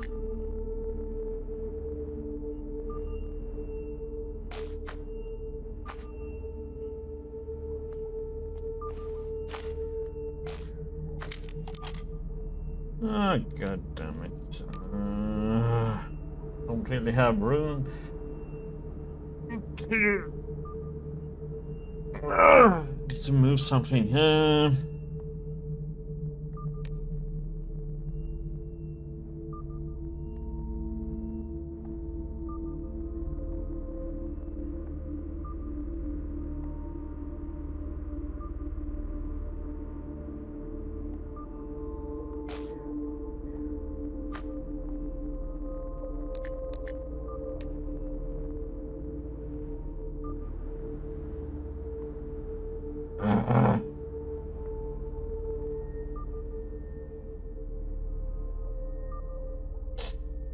What the heck is crap I'm doing here?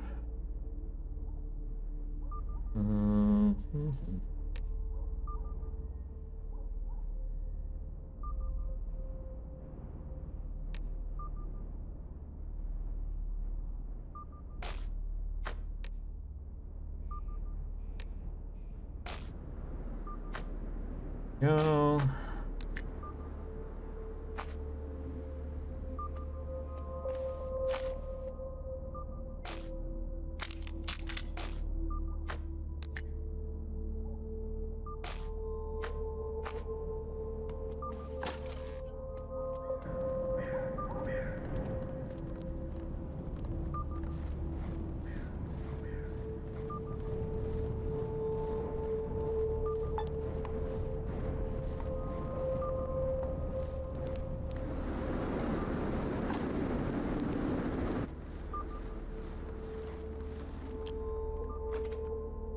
Well. Tell me everything. Not much to tell. Marcel and his crew are all taking the dirt nap.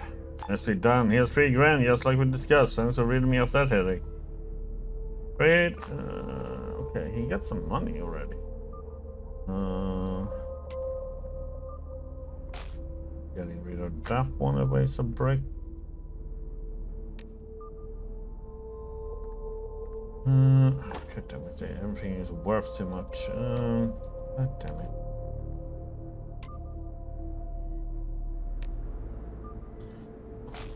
Spoons, glass, junk. Get the hats. You don't want these. That one.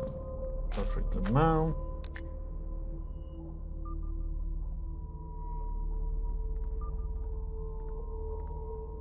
Yeah.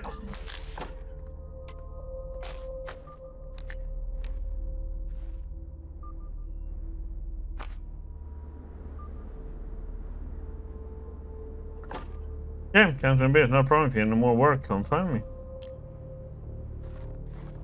Yeah, we're done here.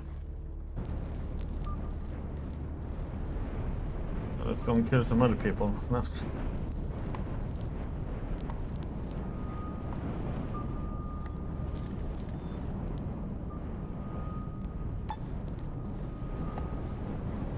see, where are we gonna go? We have failed quest. Okay. Well, that's because we picked the other choice.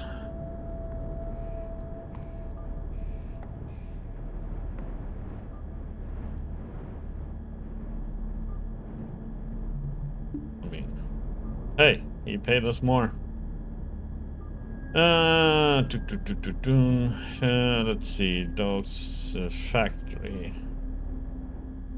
Got that. For helping send them out of this body sink. Yes, we need that one, and we have this one. Okay, so we have these 3 to do at the factory.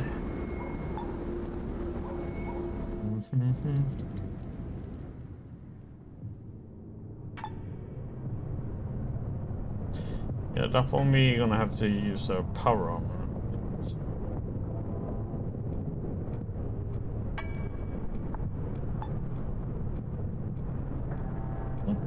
Nothing happened on the way. Absolutely usual. Hence, there always happens something.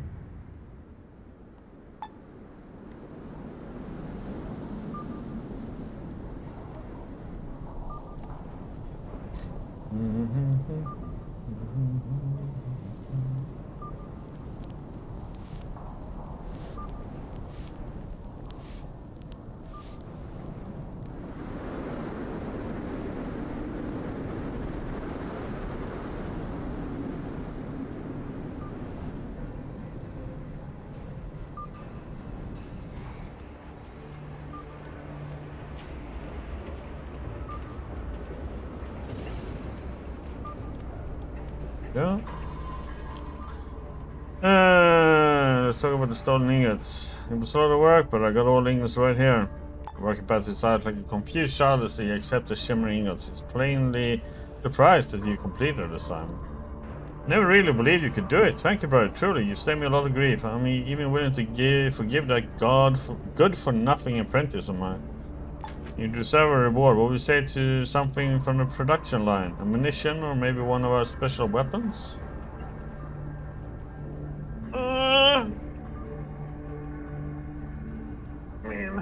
Guns are... Give me a gun. See what it is. Consider it young. Come back and see me in 24 hours. Oh. What the heck, man?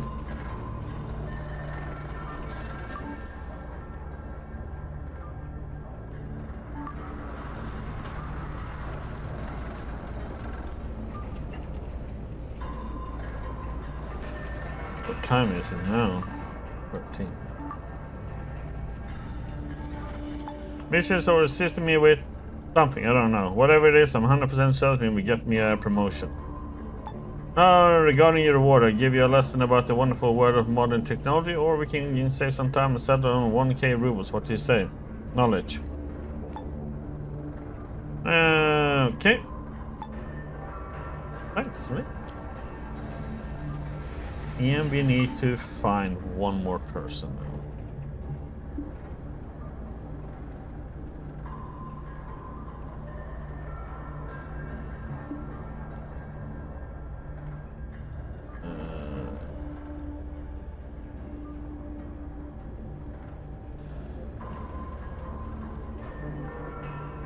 Oh, that's him.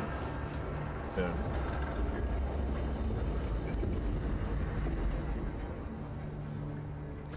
Sinker got his name for fishing.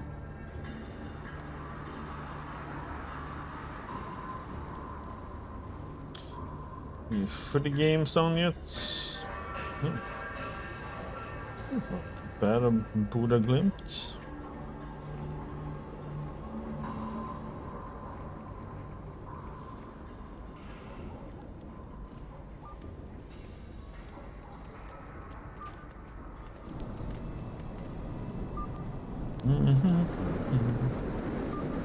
Where's my...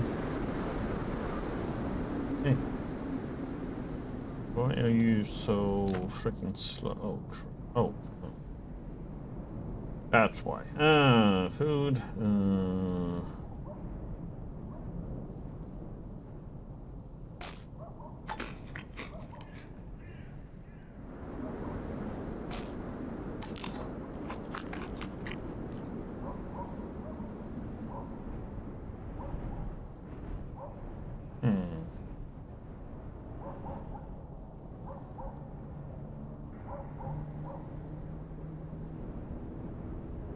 Yeah, but a lot of meat, I just realized.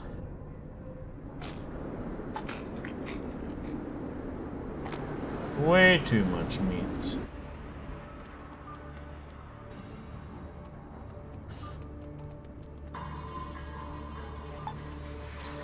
Came from my... So how's it going? Came from my reward, 1018. You owe me the standard rate. I think his squint is clearly amused and comes closer than nobody would overhear what he has to say. Sure thing, buddy, but how did you earn such a sum? When me and Senya was still, you know who, even top-rate mercs didn't get so much. In fact, they got 60 kopecks less. I did a solid for him, so he rounded the sum. Doesn't sound like something Senya would do. Maybe you like torture him for the password? Nah, that also sounds ridiculous. Senya would never part with that much cash just because of some silly torture. Wait here a sec. Marks off for a couple of minutes, returns with a stack of bills which he carefully puts into your hands. Nice stack, right? Anyway, while I was visiting my stash, here's what I thought. Maybe you would like to double this 1,000 rubles and make it into 2. You work for Senna, now you will work for me. And I won't even ask you to kill anybody. How about it? Go on. Near Vastimir's dojo in Kolotushkin Street, there lives a rich widow by the name of Gamkrelidze. I'm courting her for a year now. And it's all because of my rival. His name is Bipkin, and he works for all manner of people, including the late Tony Calamari. But he has nothing on me. Still, the widow can't pick out of the two of us for some reason. But if someone could talk her into breaking up with that fool, or if someone made Bipkin back off, well, then nothing would stop me from marrying the old broad. Grant me a wedding pal, and I'll give you 1,000 rubles. I can try to help you if I get the time. Right on, in that case, I'm off.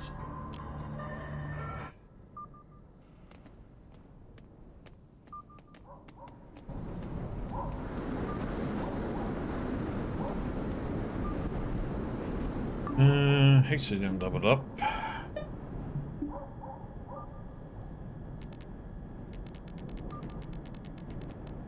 There we go.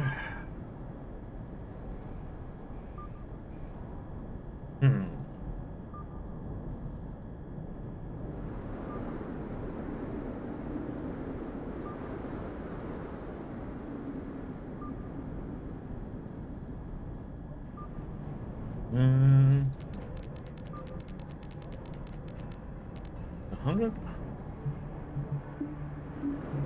Let's see.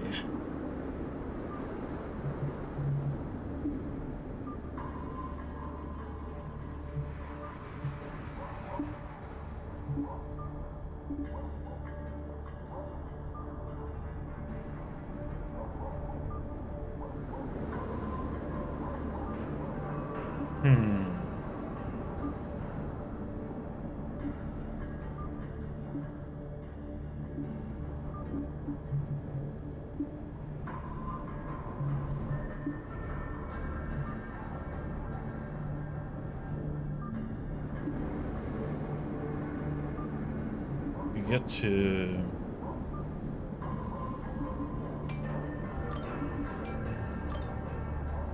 Master.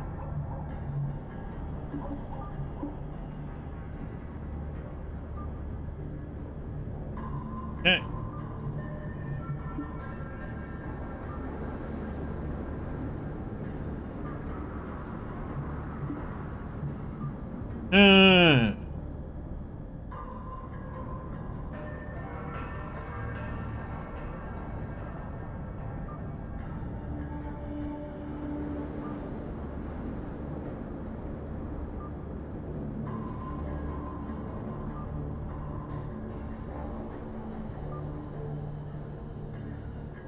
Pipkin at the the brothel.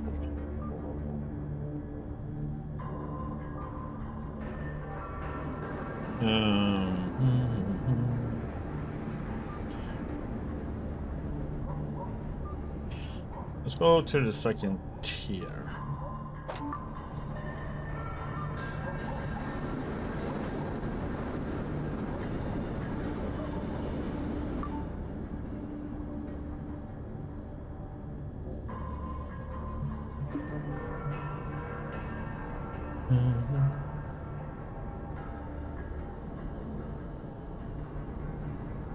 Oh wait.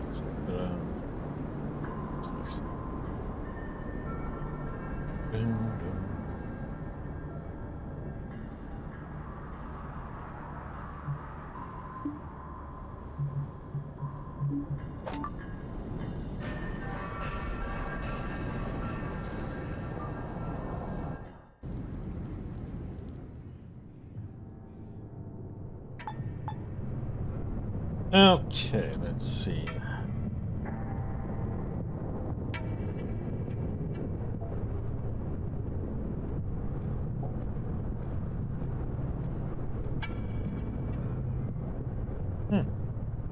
This time either.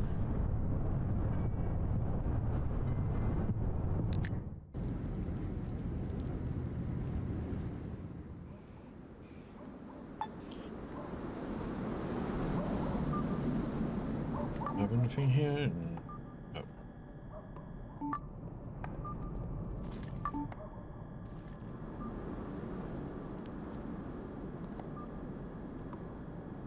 No, crap. Here. There.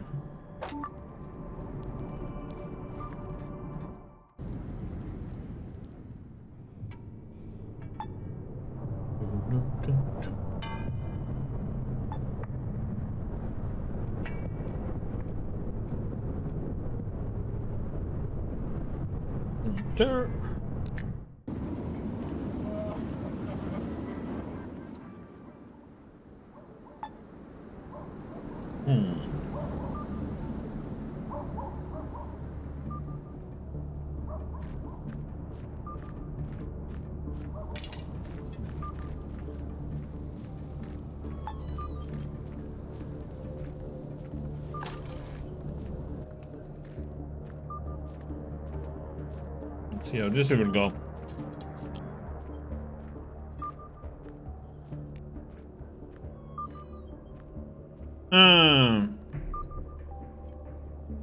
One test we given to make the motion show is true. Man, I just remember quite a story.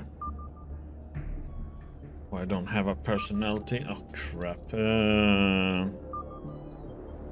a funny incident from your youth in the ranks of ATOM.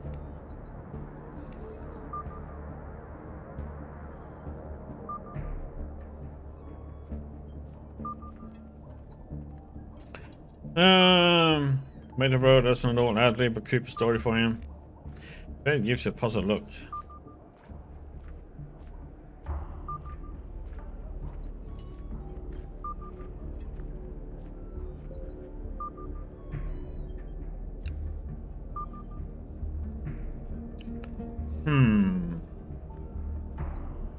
Oh, woman used to live here. One time she was coming back from the market and asked a couple of neighborhood kids for help with the bags. Maybe.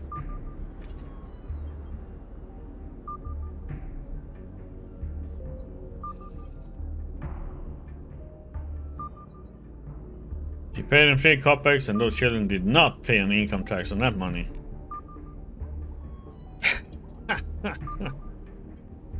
No, I just warned me out. Come up with a funny story on the fly.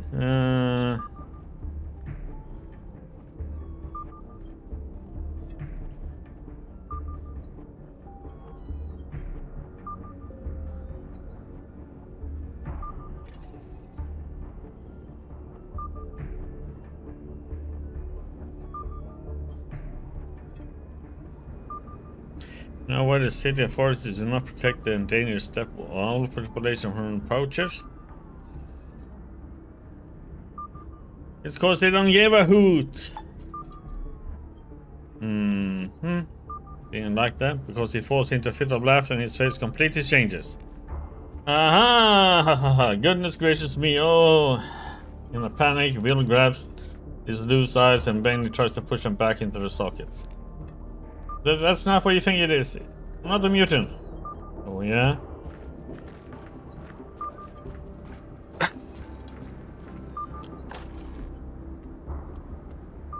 Gotcha! Dun dun dun. Not a mutant, eh? Next you tell me you don't have a brother. But Valentine, how did you get here? Oh, so you remember my name. I thought you maybe pretend like you don't know me. That's like you pretend not to be a mutant.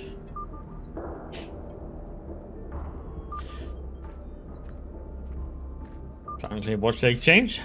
Hold on. Our old neighbor Pasha the Coat told me last summer that the caravan you traveled with got ambushed, and there were no survivors.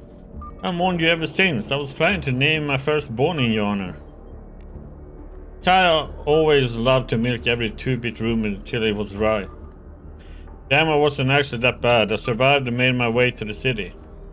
Decided to pay my brother a visit, but all I found was Judas pretending to be a normie and chasing mutants out of his precious store. The minute time I ran Gurgula out of the store, that was because I caught her stealing. And I only disguised myself as a normie because I'm not sure if the locals are okay with our kind. And because my wife doesn't know. Whoops. What's going on here? Oh, Bill, your face. I can explain everything. I bought some of this theater grade makeup at the market. It's an interesting effect, right? Almost looks real. Damn it, the lights. Oh, jeez. Yeah, it's time to stop with all that. Don't be ashamed of your own nature. Come what may, my dear, I'm going to come clean. I am a mutant, also known as a Gorgontone. And this here is my brother, the same one I thought was dead. Even if his revelation spoils the love we share, I can't hide the truth any longer. Spoil our love? But the gods will. Why would you think such a thing? You see, I haven't been completely honest myself. Oh boy, this is getting good. Of course, she has another eye. I'm also a mutant, known in certain circles as Zenta Evil Eye. Now that was wholly unexpected. My love, I haven't been this happy since the day I met you. This means I don't have to hide my true visage from you any longer. It also means we can welcome my brother into our home with open arms. A happy ending for everyone.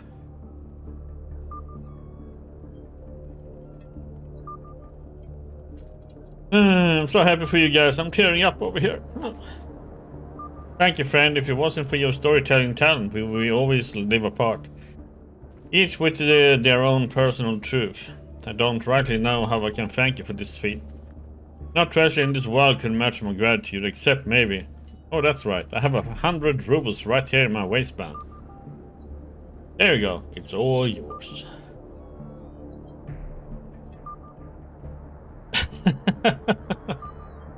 Yeah, that was one of the comments you could say before about snail heads. Except, maybe, oh, that's right. I have 100 rupees out in my waistband. There you go. It's all yours. You don't have to take the cash. All right, thank you. Stay safe now. Okay.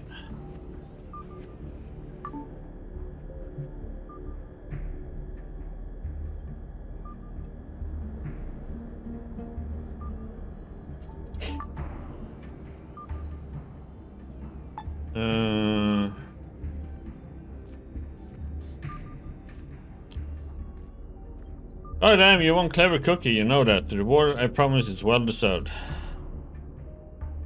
Yep, so what are you offering? In exchange for your help, I'll teach you the basics of stealth. Now listen, I have to march you. Yeah, stealth, yeah. On the left, a gas lamp shone brightly outside the headman's house. On the right was an abandoned shed. Enter to my surprise, a truck full of local criminals rolled up, nearly blinding me with their headlamps. How would you react in a situation like this?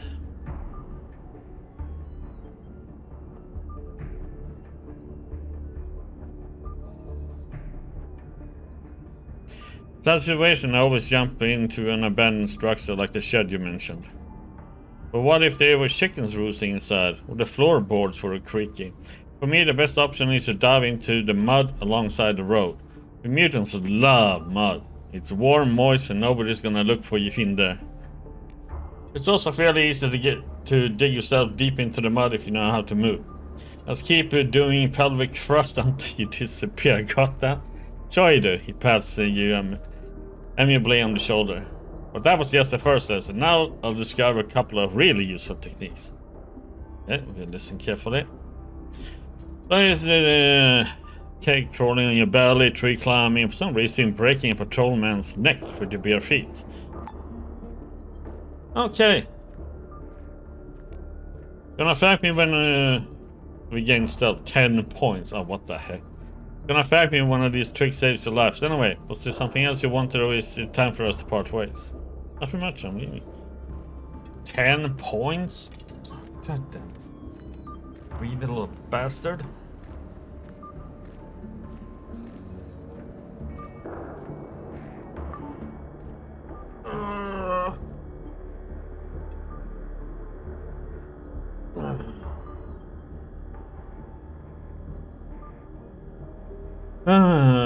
Okay, it's the next day, you think now? It should be, right? Yes. But I don't know if I talk to him, if these will disappear. We'll see. We can go and talk to the widow, I guess. Yeah.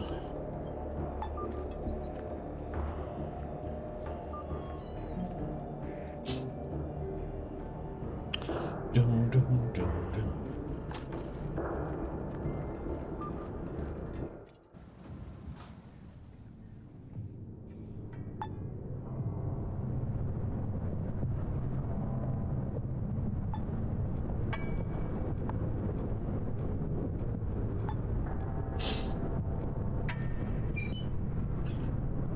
Oh, crap.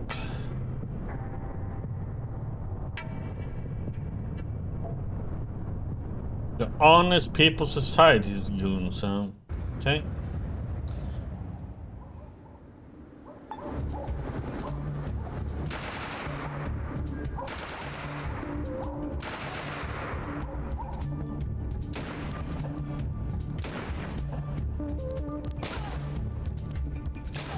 Oh, what the heck? 2 critical hits in a row? Oh. That is that bullshit.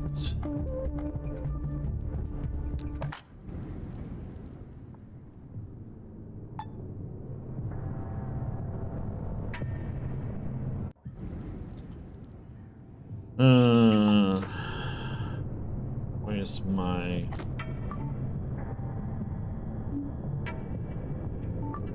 No, wait.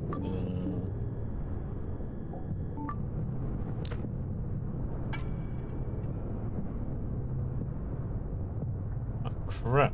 Oh, sold it. No! God damn it. I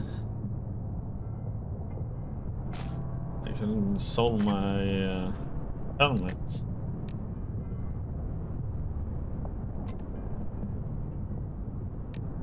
Damn it. Oh no, I didn't.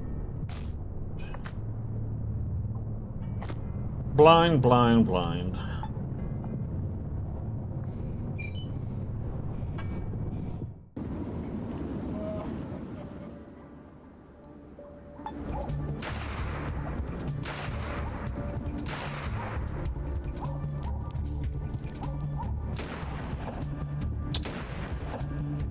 Why are you running to...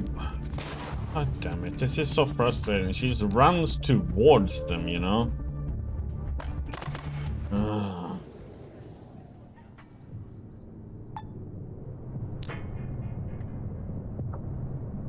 Let's do this for now. Gonna heal up. You know, don't fully heal up.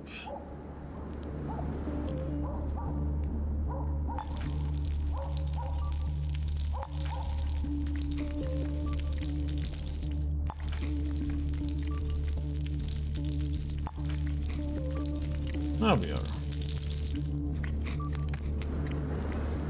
What the heck is this?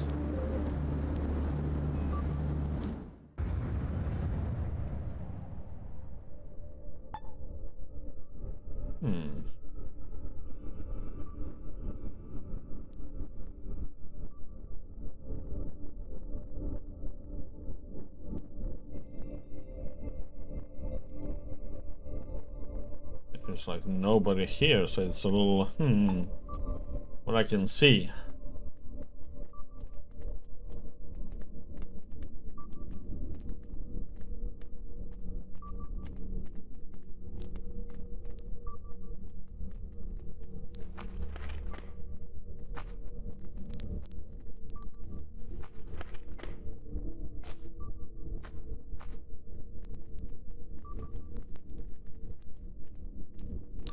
How are we with the wires?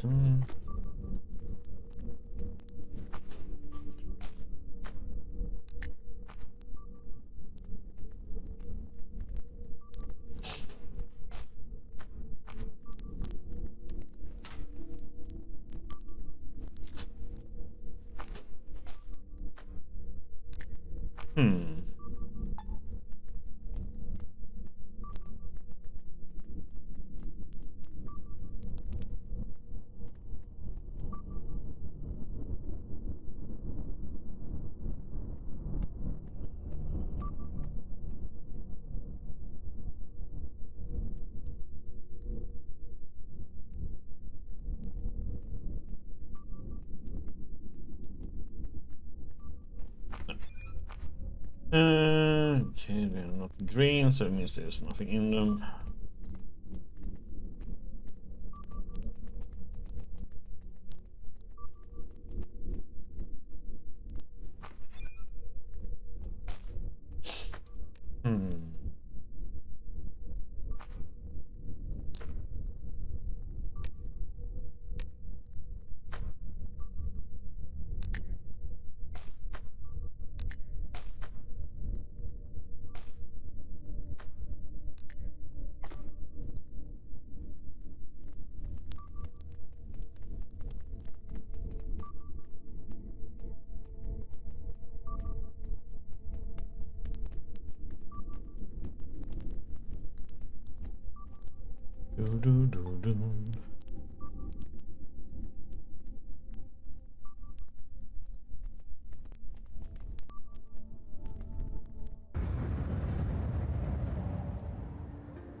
Okay.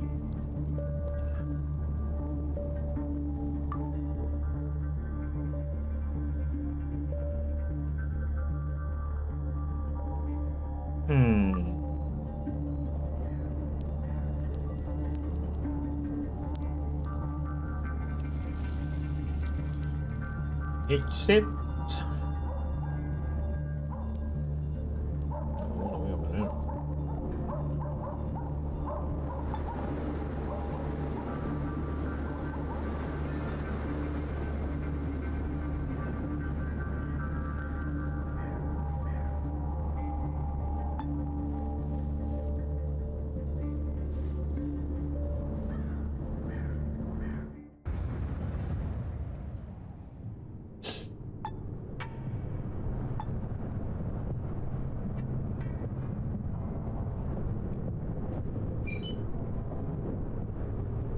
Speechcraft.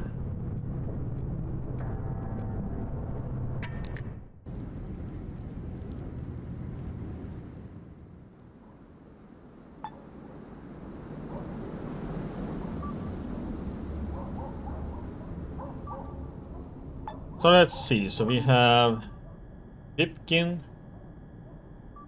Who is it? The brothel. Gumkrit. Yeah, where she lives. Oh, that's not it.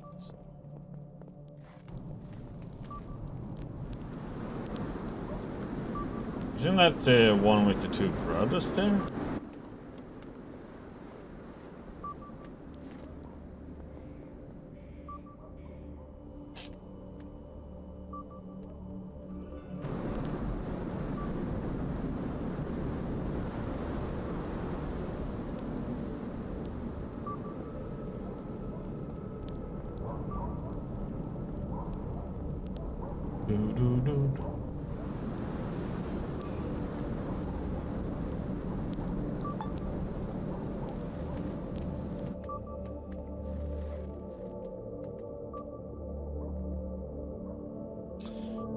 That's that one.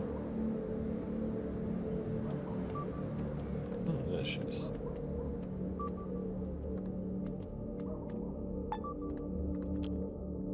What is this time, fair youth? Why are you stalking like a cat trading a pigeon? I'm here on business. What a twist, sounds like standard road. But no matter, I hear you out.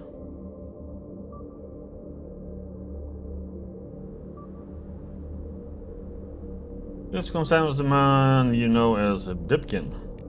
The way you say that implies he has other names as well. Speechcraft. Lie. He is known to some people as Slavik the Stinger Lady Mutilator. No, I don't have it. Oh, god damn it.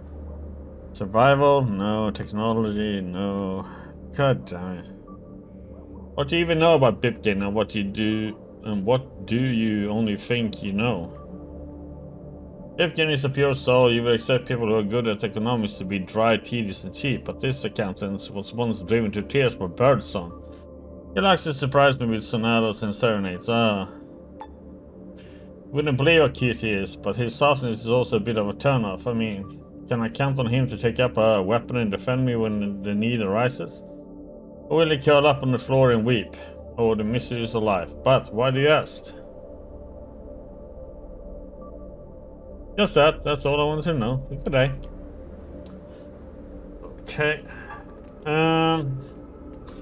So we could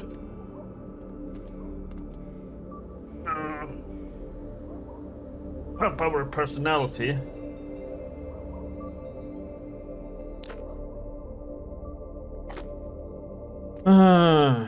Let's do that. Joint time.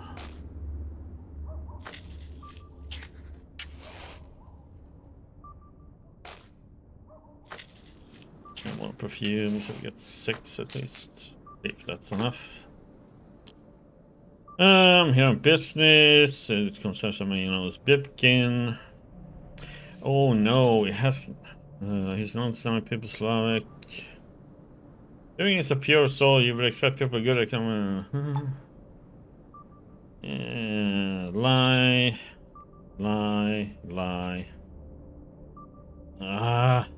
Oh. Gambling.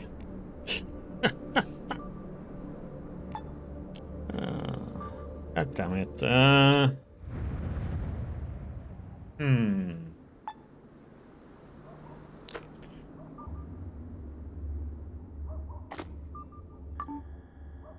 Another 80.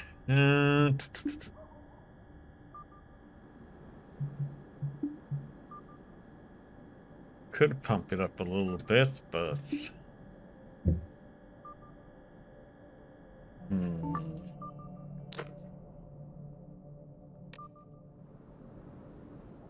20.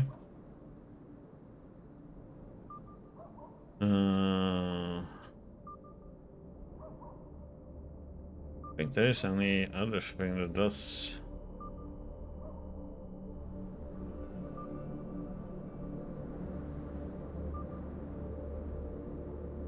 Technology. I thought it was something else.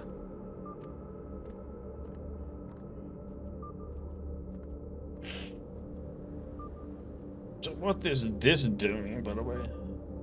Strange serum. Still haven't tried that one.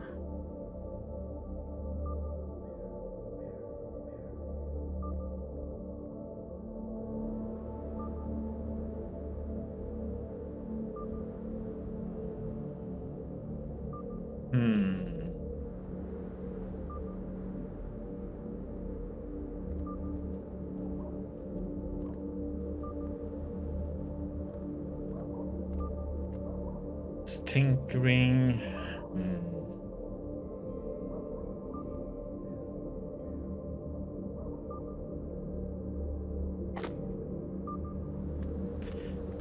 God damn it. Okay, so we can't really affect her.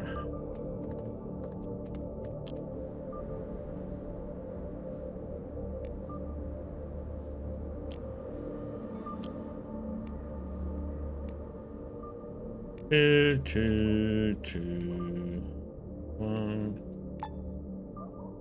Yeah.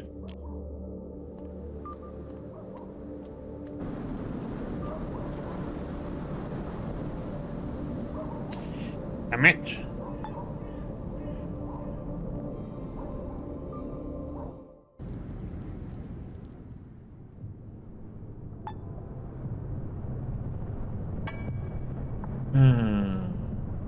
Okay.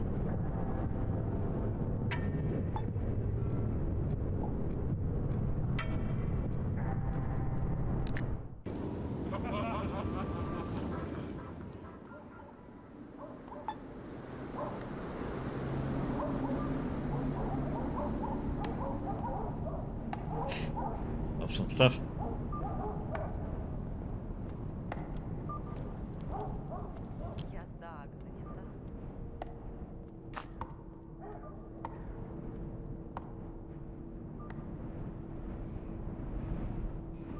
Wasn't much money.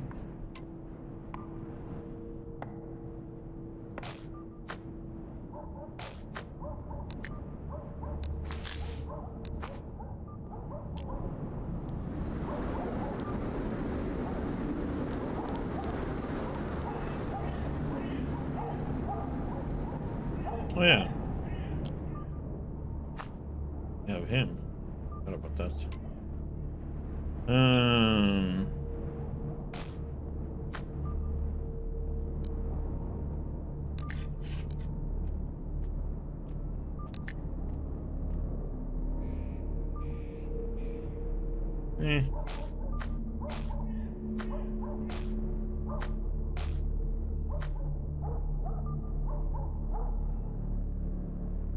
God damn, that one is worth so much.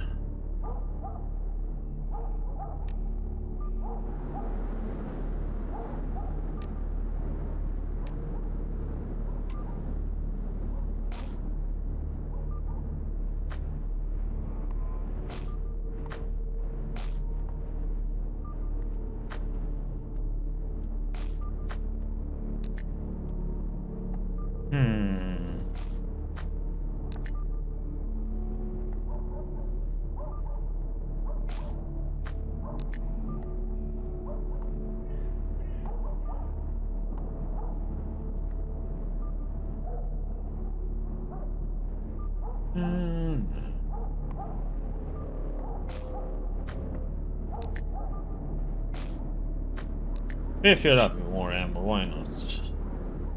Not that we really need it, but.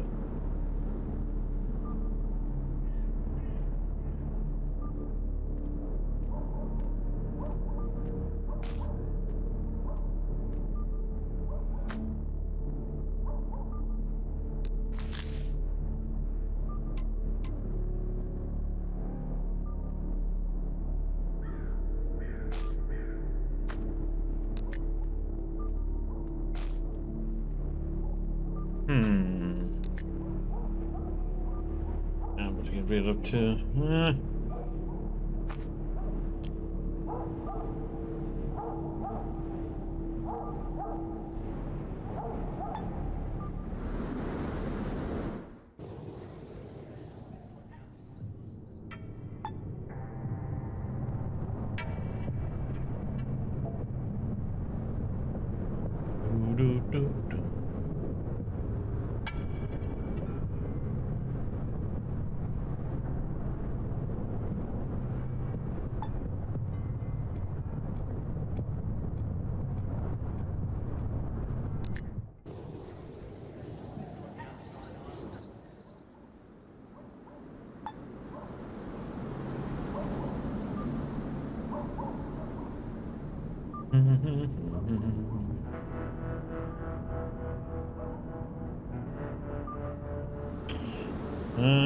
Let's see.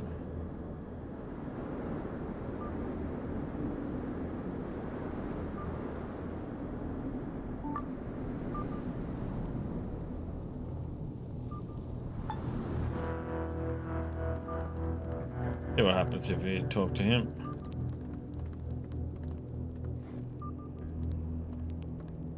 That's right.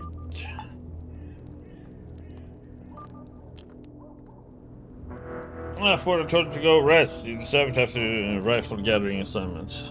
What's my next mission going to be? You must grab the initiative from the hands of the current masters of Trudograd, otherwise we're just losing. Anyway, it's a difficult question. Let's discuss it later. Okay? It's been a day though, man.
Bivik. Is that him? Yep. A respectable looking bald man ashes his twin cigarette and nods to you. The madame set up a lovely place here, don't you agree? Every worry vanishes into the tobacco smoke the moment you walk in. I'm beginning the accounting, by the way. And you are just in our town? You say that. So, can we shout out our widow Gamkreditse?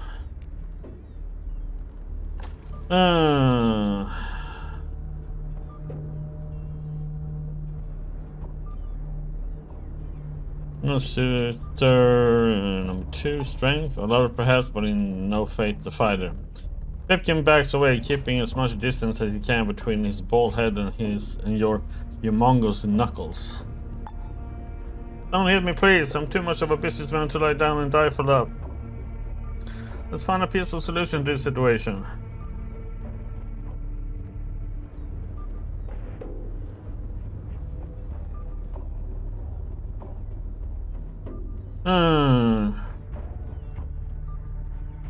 In that case, I don't want you talking to her or let alone courting her. I believe I can do this. I'll never be able to cut her off in person. No, let me write her a note explaining why we can't be together. I'll send you with a courier note personally. Would that be enough for you? Sure thing, go on, write the note then. In the meantime, I'll leave you be. Huh.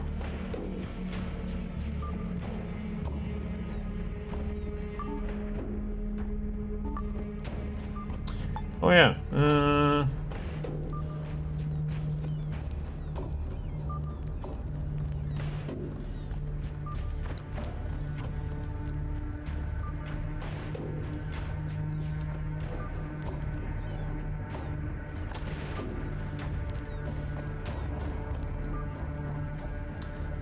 Oh, come on. What was the name here?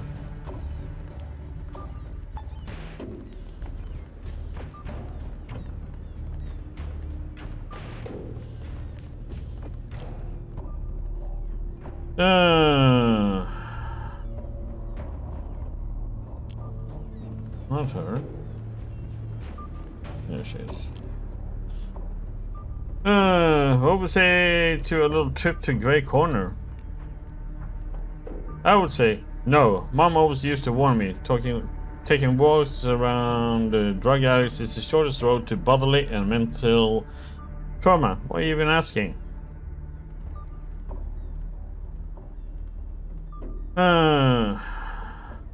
Two. I met this guy who swore you were his wife. Tell her the whole story.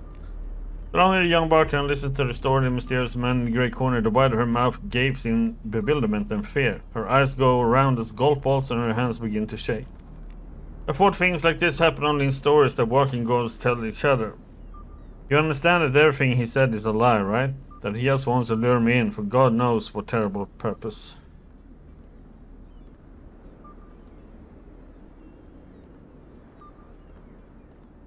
Can you prove you don't have amnesia? Could I also prove that I'm not a camel while we're at it? I have no husband and no kids. Ask anyone, the owner of the brothel, for example. She knows me for 5 years.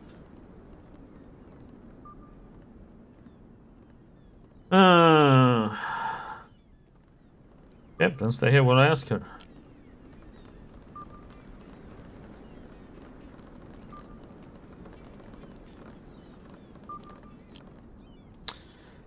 I want to ask you about Laura, the friendly bartender. How long has she worked here? 5 years now. Laura is very important to this establishment. She spends nights and days on the job. Never even had the chance to start a family.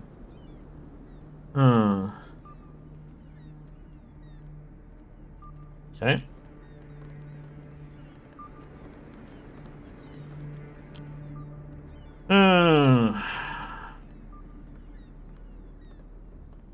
Tip the Grey Corner. But I were told you to stop it.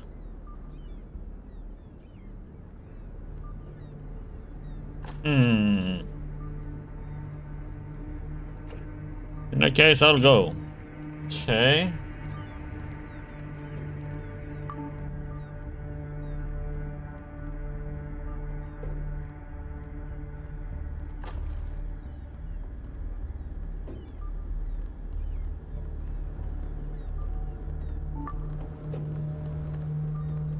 But I mean, it can be a story these two have cooked up too.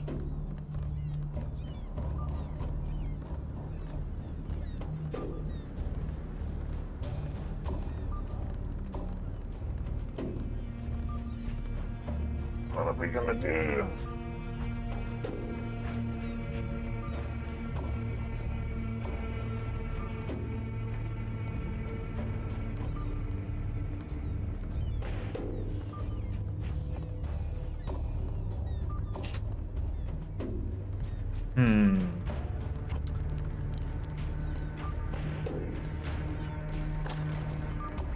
Yeah, and that other guy didn't have the kids either with him, so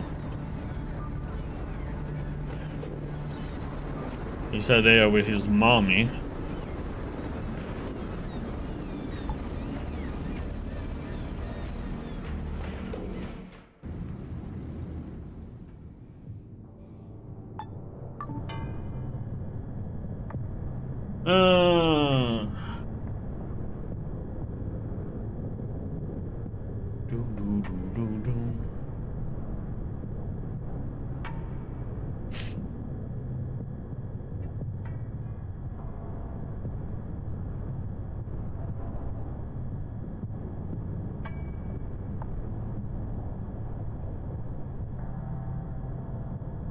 Okay.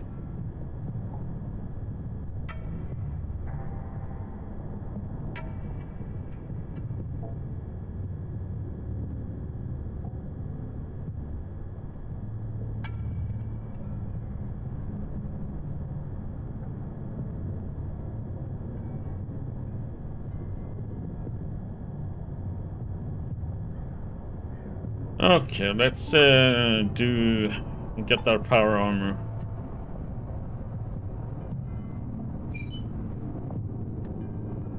Speechcraft.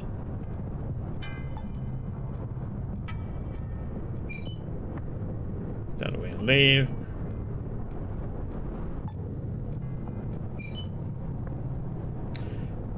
Oh, crap.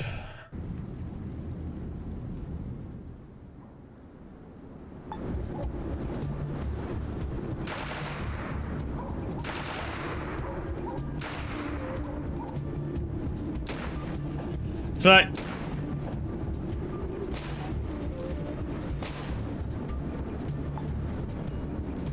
Crits.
Oh boy.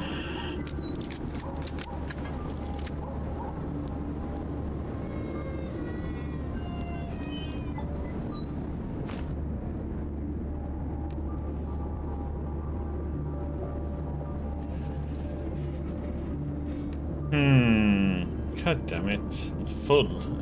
Yes, damn it.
Wait. There's two of these.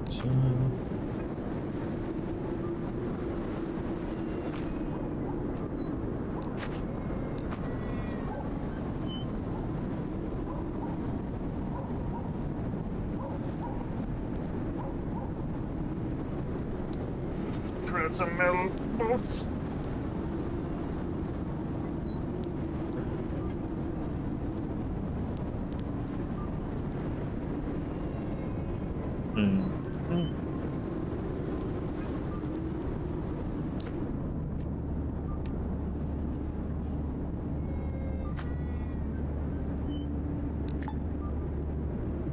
I don't have. Oh.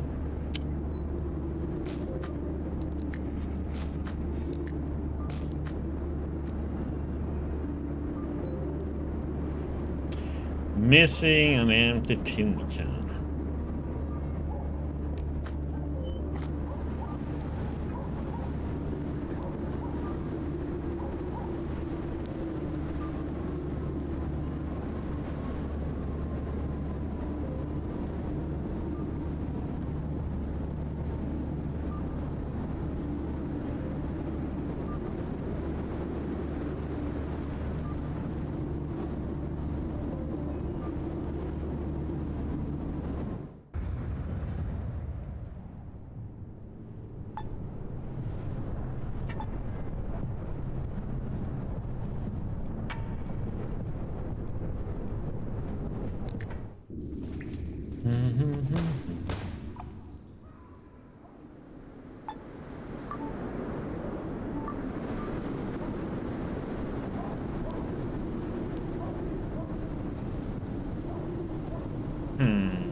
think he's here at this time.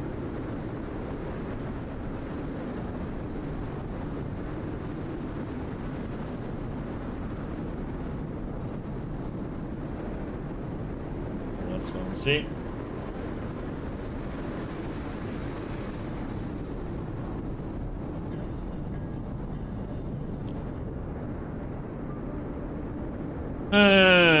Who's it? What? Coming around? Okay.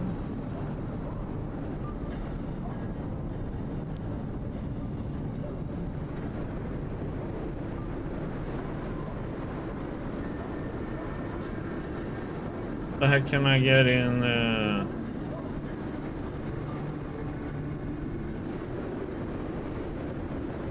Was it nighttime or?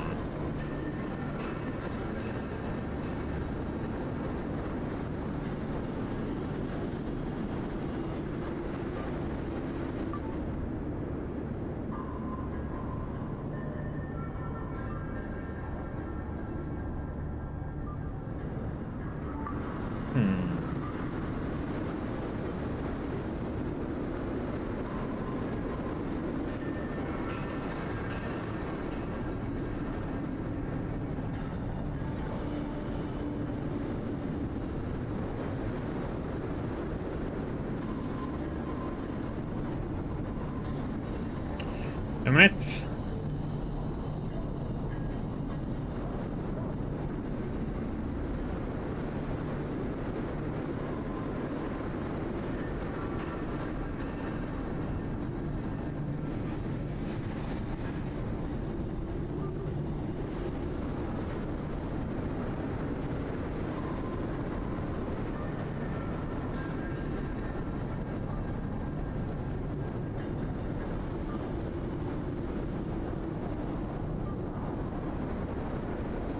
See if we have a little chat with him and see what he says.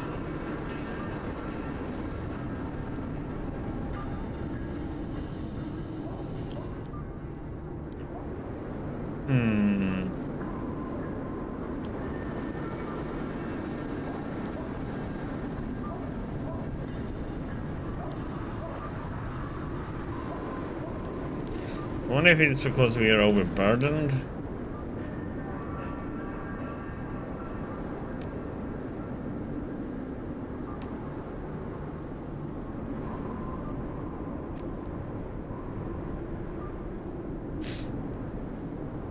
Or if it's daytime or nighttime, I mean.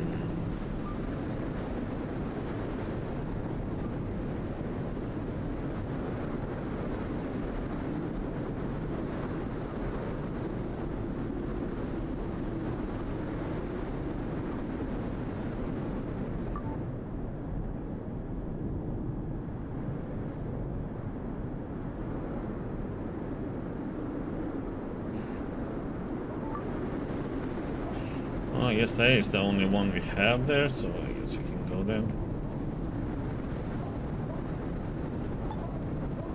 Do, do, do, do.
heck is sinking?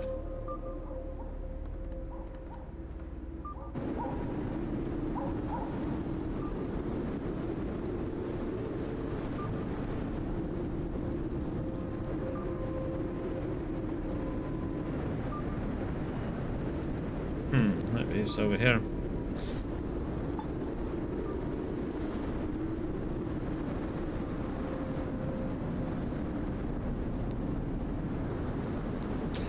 It's not that one, that's was sinker, which is done.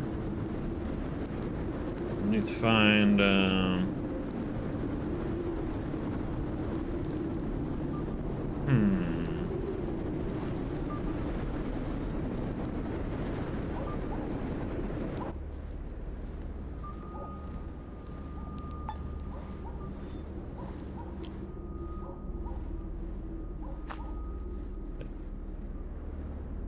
no money.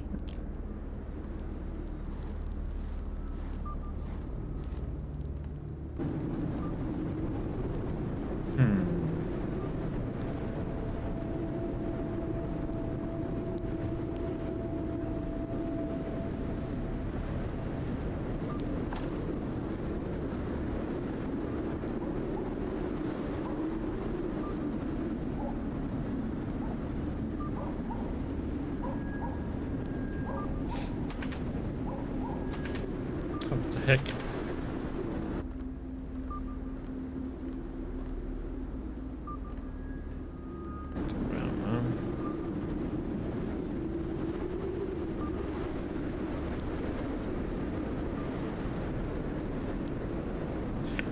Well, this place is gonna be empty, right?